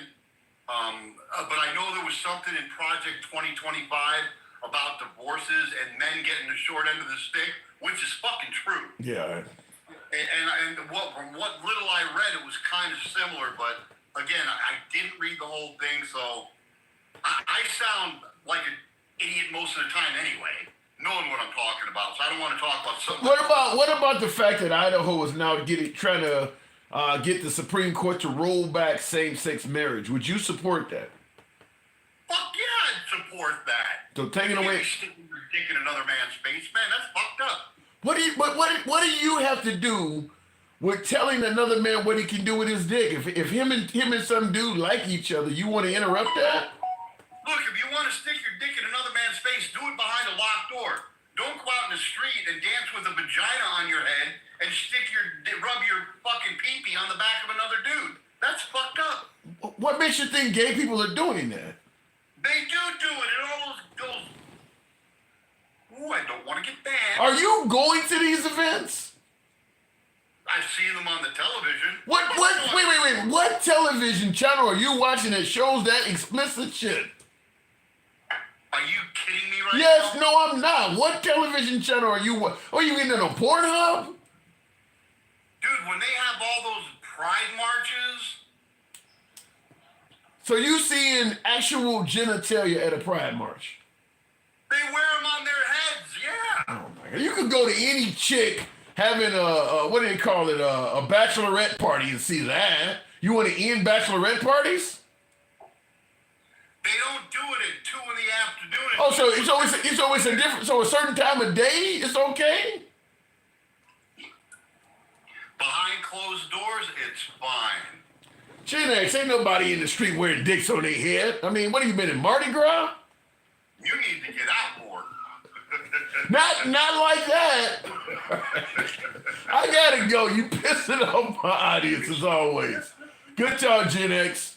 Hey, brother, have a good night, man. Always a pleasure. My Absolutely. friend. Same. Gen X is always welcome on the program. Me and Gen X go way back. He is indeed MAGA. Always welcome. Tap the screen. We might get close to 100,000 tonight. Some of you guys are showing the program some love by tapping the screen. Helps out the algorithm, brings in more MAGA. You know how we do the show. We don't block, ban, or censor anyone. Out comes the cap, because, yeah, big dog.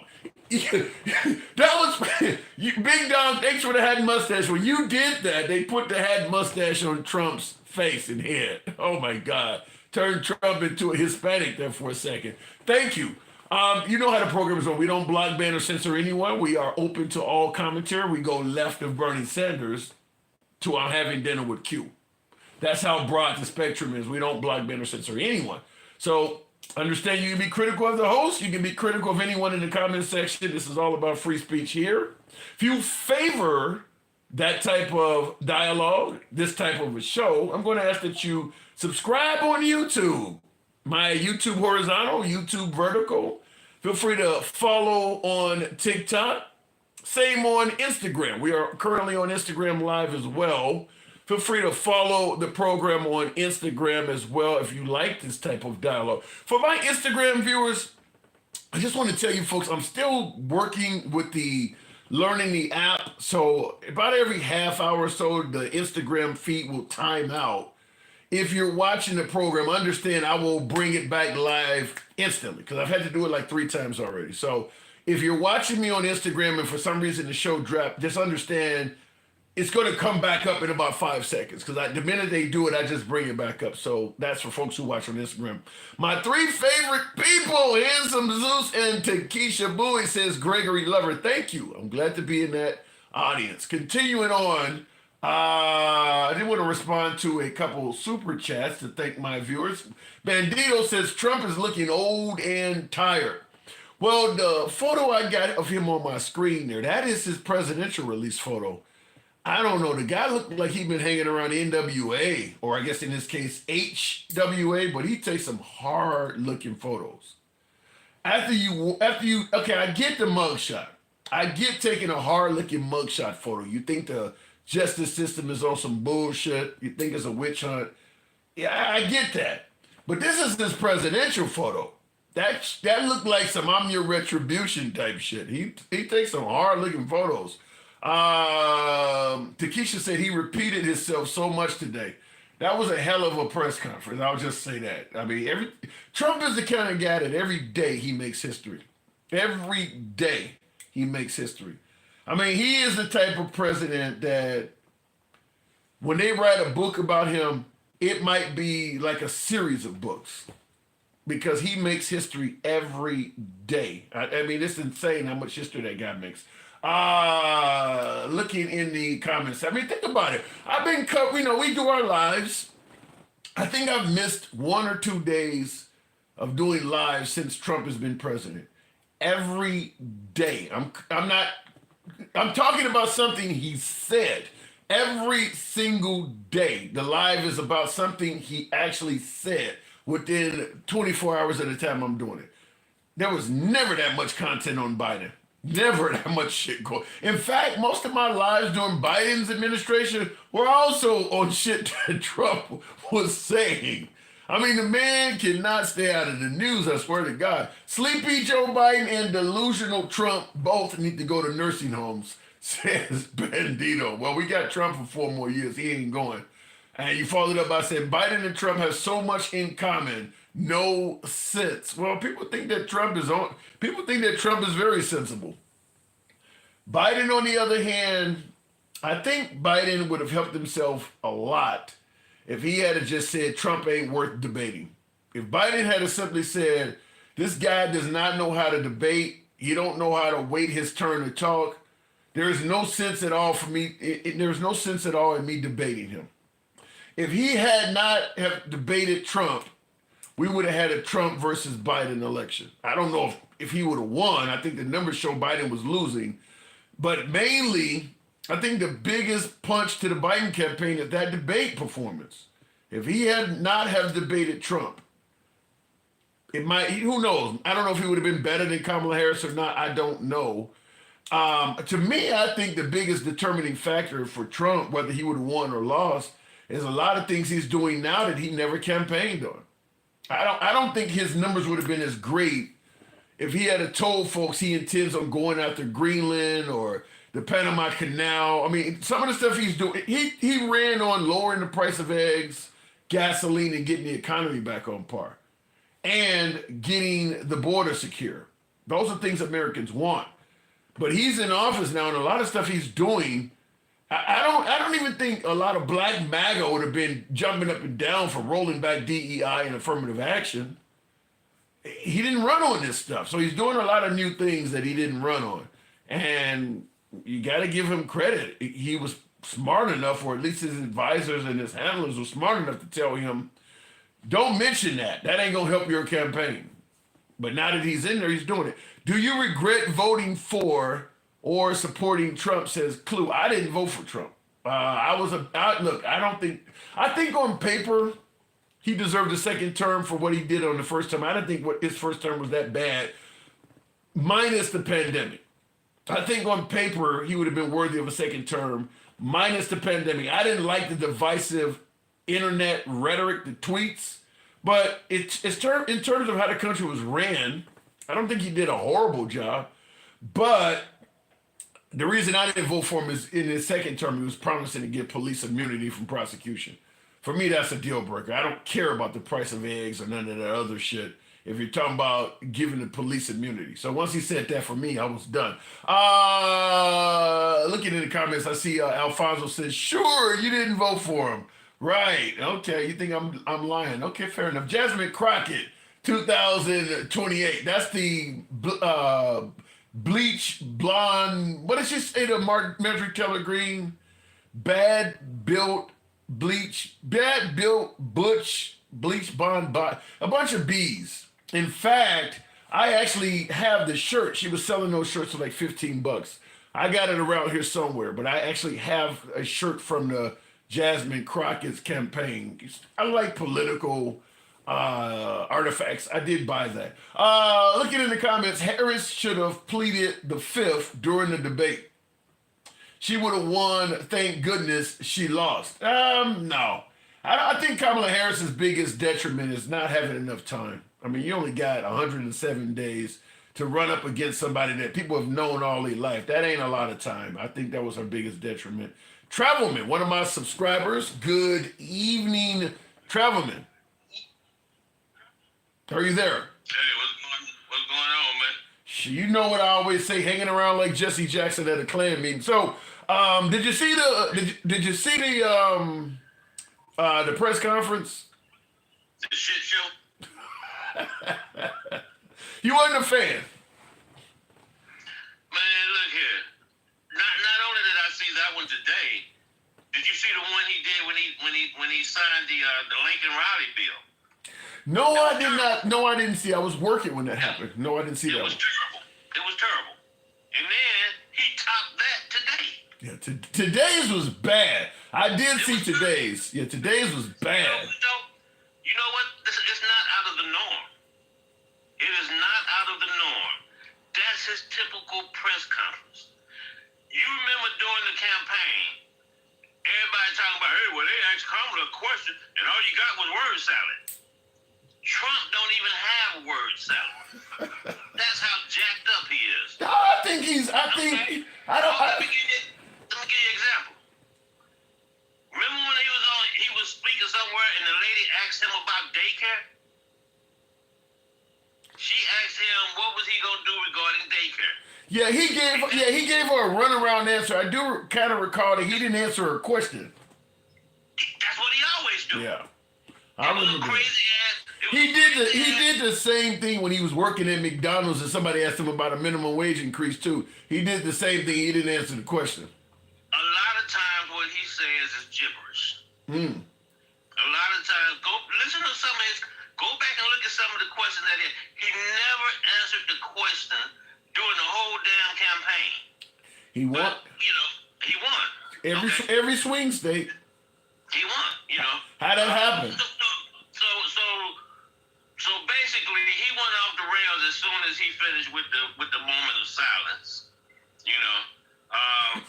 Hold on. I always like the funny comments. I'll let you continue, but you don't like my music in the comments. That's the name. You don't like my music. He says in the year 1900, you guys, referring to you and me being African American, he says you guys would have been saying this ain't so bad. In 1900, black folks owned 14 million acres of land. What you talking about, Willis? What are you talking about? Wait a minute, what? In 1900, black folks owned about 14 million acres of land, maybe even more. Yeah, so, okay. All right. I didn't know that. That's a fun fact that I did not know. Okay. But since you can't, you can't really, white people could come take anything they wanted from you back in 1900. They did. Yeah. They did. So that wasn't a good time for us then. No, it wasn't. Okay. We did. What happened is that, back then you had Jim Crow, right? Right. So what happened was that black folks created an economy within the economy. You talking about like Black Wall Street type stuff. It was 16 communities across the country that was like Black Wall Street. Yeah. Black Wall Street the only one you hear about. There was one in North Carolina somewhere like that too, wasn't it? You had North Durham. What happened was they burned all 16 of those towns down, and the only one that survived was Durham. And then they built the freeway through that. Okay, but enough for the Black history. Let's get back to the Mango Maniac. So yeah, and I see. Hold on a second. In the comments, Will G says Biden not being off camera was normal. Trump wanting to be on every day for no reason is not. And now when he's talking about Trump, is it not favorable though to have a politician, a president that talks to the people as often as possible? We are in the USA reality show. That is true. Every day is like a reality show. It's like he wakes up in the morning, takes a look at his script. Okay, what are we going to do today? And then he goes out and he says something wild and crazy or whatever, and then everybody's off to the races. And that's what they talk about all day long. And a lot of times it's BS. Something crazy, but he does it. Is he not a clear-cut media genius? I ain't gonna call him a genius. He's a P.T. Barnum. When you say you don't call him a genius, I get the dislike of the policies and his actions, but any human being, if you could command the media attention that he does, you're gonna be rich. I mean, he's like the Kardashians on steroids. You know what? You're right, because people are so gullible. Because people don't want to do the research. You have access to more information now than any time in history. But if it doesn't fit into their silo, then people don't. The freaking whining. The freaking whining. That's what it is. I don't know. I gotta disagree with you, Trevor. I don't think it's people are gullible. You remember the beer guy, the most interesting man in the world, Stay Thirsty, my friends? I think he's interesting. I don't think it's that people are gullible. He is very interesting. He's going to say things that are going to improve your ratings. He's clickbait. I mean, he is a very interesting person. That's why he's doing great in the media. He says interesting shit. Yeah, he know what to go after. Right. You know, it's not just him. It's the Republican Party in general. They stay on point. They take something and they run it in. They'll talk about it 3 years later. Okay, because they all stay on point. So they keep repeating the same thing over and over and over until it's ingrained in their heads, and then they start believing. So are you saying J.D. Vance 2028? No. That's what it sounds like. You're saying J.D. Vance 2028? No, long as he don't piss off Peter Thiel, he might do something. Elon Musk, Eternal. Peter Thiel is J.D. Vance, Elon Musk. Yeah. If it wasn't for Peter Thiel, J.D. Vance wouldn't be where he's at right now. Now you do realize that I'm sure you've probably heard this. Many of my viewers have that there's at least one or two politicians. I think a Tennessee congressman that is proposing legislation that allow Trump to run for a third term. Have you heard that? Yeah, I heard it. Think it'll gain it? It's nice how they set it up, though. They set it up so that you couldn't have one consecutive. You couldn't have served consecutive. Right. So that takes Obama out. Yep. Okay. You had to have a split in there. You know. But with the Republican Party, is it possible? I know it takes a lot to make it happen, but do you think it'll gain some steam? No, they just kissing his ass.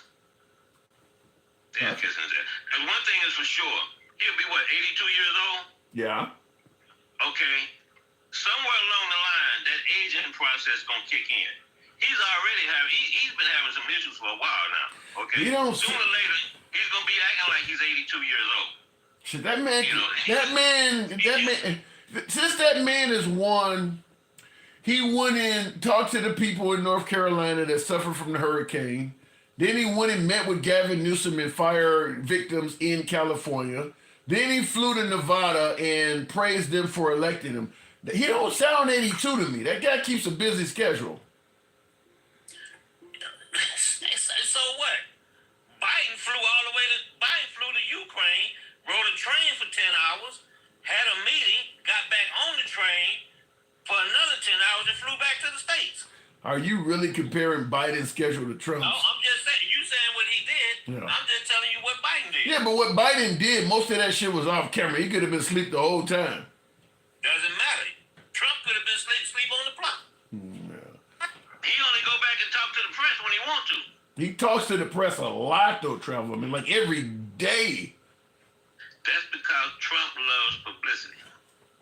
Does he come across like he's an old, like when you compare Trump to Biden? Do they seem like they're the same, around the same age?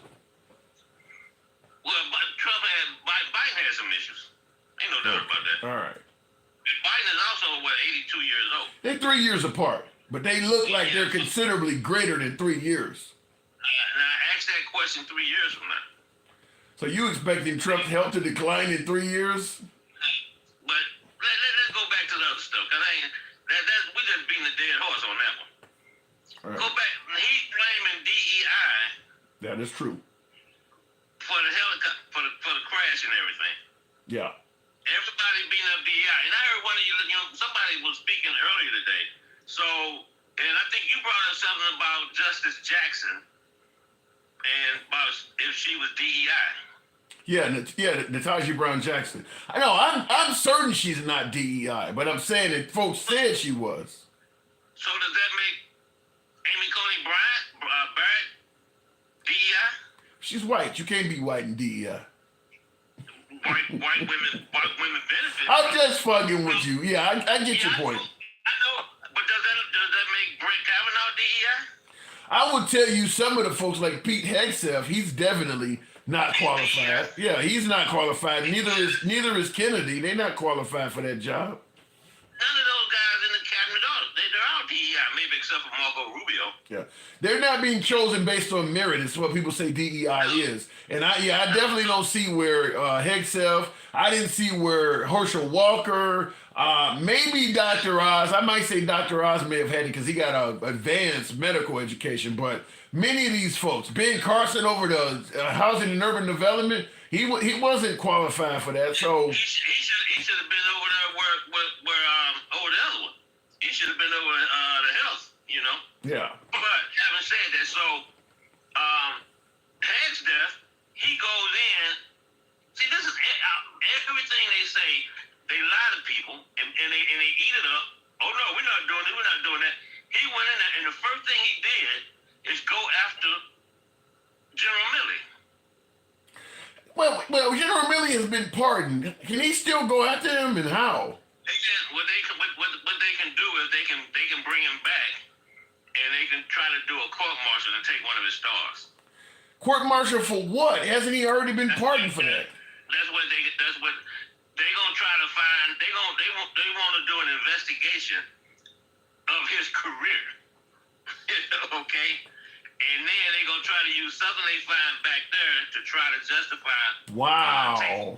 His stars. That's what they're doing. I guess they could problem do that. is, you know, General Milley. He's a soldier. So right now he's already alienating people not only in the Pentagon but out in the field. That's crazy. I guess they could if they want. They bring him back in. They could go through his whole military career and find something else that looks suspicious and go and get him for that. I mean, I guess they could do that. You know, but they always every time somebody is dealing with somebody black or brown, it's a DEI. DEI is not based on skin color. DEI is supposed to be based on your qualifications. Right. See, that's another. People always seem to think, well, you got there because you're DEI. No, you got to be qualified first. Okay. Let's say Ketanji Brown Jackson. Let's say she was DEI. Okay. Have you seen her resume? Yeah, but the point is, if you took a white guy and gave him the exact same resume as Ketanji Brown Jackson, he wouldn't get the job because he's white. If you took a white guy and gave him Ketanji Brown Jackson resume, oh yeah, he'll get the job. No, because Biden had already no, he wouldn't because Biden had already made it. Hold on, hang on. Biden had already made it clear his next appointment was going to be a black woman. So a white guy is not going to get out. I'm not talking about for that position. I'm talking about for that position. She was qualified. Right. But he was only looking for a black woman that had those qualifications. He would not have taken a white man. Trump said he was going to appoint a woman to the Supreme Court. Yeah. Same thing. That makes her DEI. Same thing. Ronald Reagan said he was going to appoint a woman to the Supreme Court. And he appointed Sandra Day O'Connor. He said that ahead of time? Yes, he did. Same thing. That's the same thing. Okay.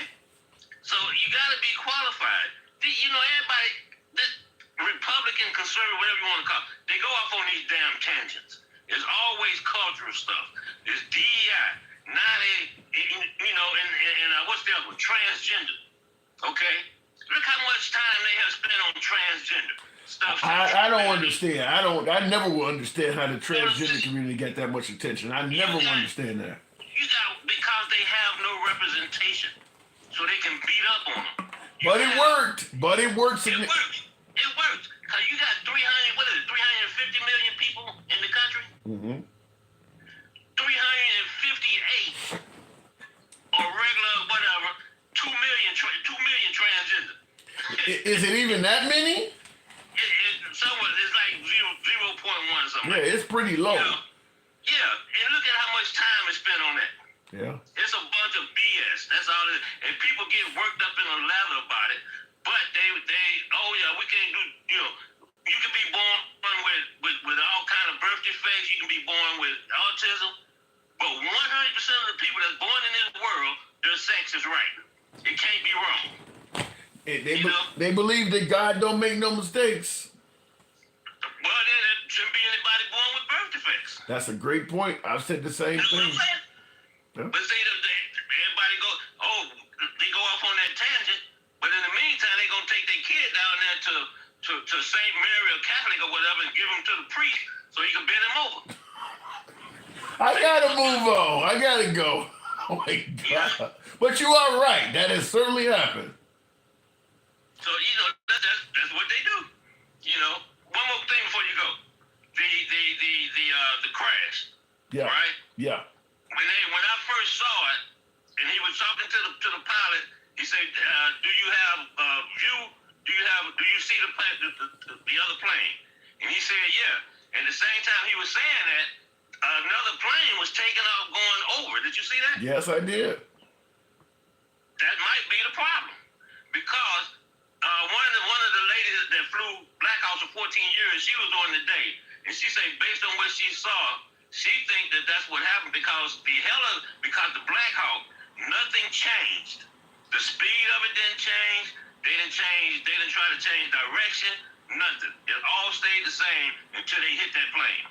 Well, some people said also that the ATC guy, because they've cut back in their employment ranks so much, he had to do the job of two people.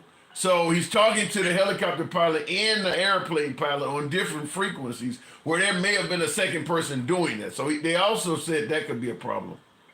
Well, yeah, it could have been. But maybe when he said, "Do you have a visual on the plane?" if he could have said at 11 o'clock, and then maybe the Black Hawk pilot would have turned his head where it was at. Yeah. But they may have been looking at the plane that was coming, that was taking off. You know how compact Reagan is. I was just down there about an hour ago. Well, damn. Well, somebody got. I mean, this is what the NTSB is for, and why Trump should not have said something so soon. We'll have to see what comes out of this, but it will be quite a while before that happens. I got to move it on, no travel, man. As always. Thank you. All right, bro. Pleasure. All right, moving on with the program. Sean B45 says Russia and China are destroying America without firing a single shot. We're being led by an unregistered Russian agent. Damn. Well played, Vlad. Well played. That's what Sean B says. Doesn't Ice Cube have a song like that? Arrest the president. I got the evidence. That Negro is Russian intelligence. Ain't that what he's saying? I got the evidence. Arrest something like that. Arrest the president. I got the evidence. And then he said, "Don't you know the new black is orange or something like that?" He says. Anyway, looking in the comments, you really think Trump doesn't know exactly who hired all these people in the tower? I think you could easily find out, Ted. He threw the word DEI around so many times. I do believe that either that pilot of the helicopter who he blamed for the accident or the air traffic control operator, one of them people is probably a person of color. Because he kept talking about DEI, talking about Obama and Biden put in some kind of policy that made DEI in the, I guess in aviation. And he's bringing it up. So my guess is somebody involved in this event is a person of color. Because that's usually what DEI, when you hear the right talking about DEI, they're not talking about midgets and, disabled people. It's usually somebody that's a person of color or a woman in some cases. And we know the air traffic control agent was a man because you could hear his voice. And you're talking about flying Black Hawk helicopters. Generally, that's a male that's doing it. I mean, there's some female helicopter pilots, but you can bet, just playing the odds, it was probably a man flying the helicopter too. So one of them is black, in my opinion. One of them is either Hispanic or black. I hope I'm wrong. We'll see. But the way he was throwing around DEI, one of them is black. This is what we talk about when we say dog whistles. I think at this point, maybe you guys can criticize me in the comments if I'm wrong. And like I said, I always invite dissenting opinion. You can criticize me anytime on this damn show. It's all about free speech. But in my humble opinion, DEI is almost a synonym for black. That's the way I view it. Maybe some of you folks have a different opinion, but when I hear somebody talking about DEI, there's usually a black person on the horizon somewhere. Could be a woman, Natasha Brown Jackson, but it's usually somebody who's black. I'm just going to tell you that. To me, that's the way I take it. So, You know, you see the dog whistle. It's an actual. When people say dog whistle, you know that's based on a real, actual instrument. It's a whistle you can blow into that humans don't hear shit, but it drives the dogs crazy. When I hear DEI, I'm like a dog hearing that whistle. I'm like, well, who the fuck is around? Who are they talking about? That's what I'm hearing. When I hear DEI, to me that equals black. Until I see otherwise, DEI is essentially, as Cleo says, a code word for black. That's the way I view it. Looking in the comments, I'm 41 years old. I'm not about to waste my life worrying about a white man liking me or respecting me. Respect is earned. Creed, now you say I'm 41 years old. I'm not about to waste your life worrying about a white man liking you or respecting you. Well, it ain't liking or respecting. It's doing shit that might affect your life, Creed. It's about doing things that may hurt your life, hurt your economy, hurt your safety, hurt your kids' upbringing. It ain't got nothing to do about whether he likes you or not. He's doing things that people believe affects their lives negatively. I will tell you this right off the bat. For instance, rolling back, and I see in the comments, the airline pilot is a 28-year-old white man. Yeah, I don't think it's the airline pilot, Will. I think it's either the air traffic control officer or the pilot of the Black Hawk. Because he blamed the Black Hawk pilot for the crash. It's one of them. It ain't the airline pilot. I think the consensus has already came out that the airline pilot was only doing what he was supposed to do. The blame is on either the ATF, air traffic control, ATC rather, the ATC either not giving proper instructions over the radio or not being clear, or the helicopter pilot doing something he wasn't supposed to do. I don't think anybody's criticizing the airline pilots at all. So it's one of them. One of them are black, the ATC or the helicopter pilot. I feel confident in that. Maybe I'm wrong, but based on what I heard and my belief that DEI equals black, one of them people are black. One of that pilot or that ATC guy is black. Do you think Trump asked if the pilot is black? The pilot was black. They may have just put photos out. He might have been in the meeting where they're discussing this. And, sometimes they have pictures of the deceased on the desk or something like that. I mean, it probably ain't hard for him to find out. His administration knows. I mean, it's military personnel. He don't have to ask if they black. Maybe somebody came and told him or something of that nature. But I do believe that person is black. Kingfish says, no, he asked. Okay, we'll see. Say what you want about Trump, but he's sharp for his age. Robert James, I don't disagree with that. I think Trump causes a lot of his own issues. I think that if he was a personable, charismatic president, he would be even... I think he would have just finished his second term. I think he would have got reelected if he was just a charismatic guy. So I'm not saying he's not... lively and energetic for his age, but he does inflict a lot of he's the master of self-inflicted wounds. As one of my viewers came on the show earlier and said, you've already won the election. Why the hell are you still campaigning and blaming people for shit? You've already won. You don't need to be doing divisive shit like that. There's no reason to go on TV right now and blame Obama and Biden for what just took place. He likes doing that stuff. But that's the stuff that is literally the fertilizer and seed for Trump derangement syndrome. So when people go, why the hell do people hate Trump? What has he done that's so wrong? That press conference is a perfect example. That is the seed for what grows Trump derangement syndrome. For all of my MAGA viewers that wonder. The airline, real quick, I wanted to respond to another super chat there. BT, it just doesn't matter the right. No, both pilots were actively communicating before the incident. Air traffic control should have switched the runway for the airplane instead of hopping the Black Hawk, hoping the Black Hawk would see it and making them fly behind the jets. Like I said, we don't know. We're all speculating. I do believe that Trump should have given the NTSB a few days before he did that. Why is Trump going after President Obama? he suggested that some of the policies that Obama implemented in the airline industry were based on DEI, and he didn't think those were best in terms of getting us the most brightest and merit-based employees in that industry. And when he became president, he tossed out Obama's DEI hiring practices. And when Biden took over, he put them back. So he was blaming Obama and Biden for what happened as well. So we'll see. So wait, did he serve at? Yeah, he served after Obama, but he's bringing it up. Like I said, I don't know why. Almost 10 years after Obama's term, Obama's name shouldn't come up in this shit. It's a good chance that the Black Hawk pilot that was involved in the crash, military personnel, probably might have not even been old enough to be in the military 10 years ago. I mean, there's no reason for Obama's name to have come up in that. And it's crazy how Obama, the last time you saw him, he was sitting down next to Trump, joshing it up with the guy.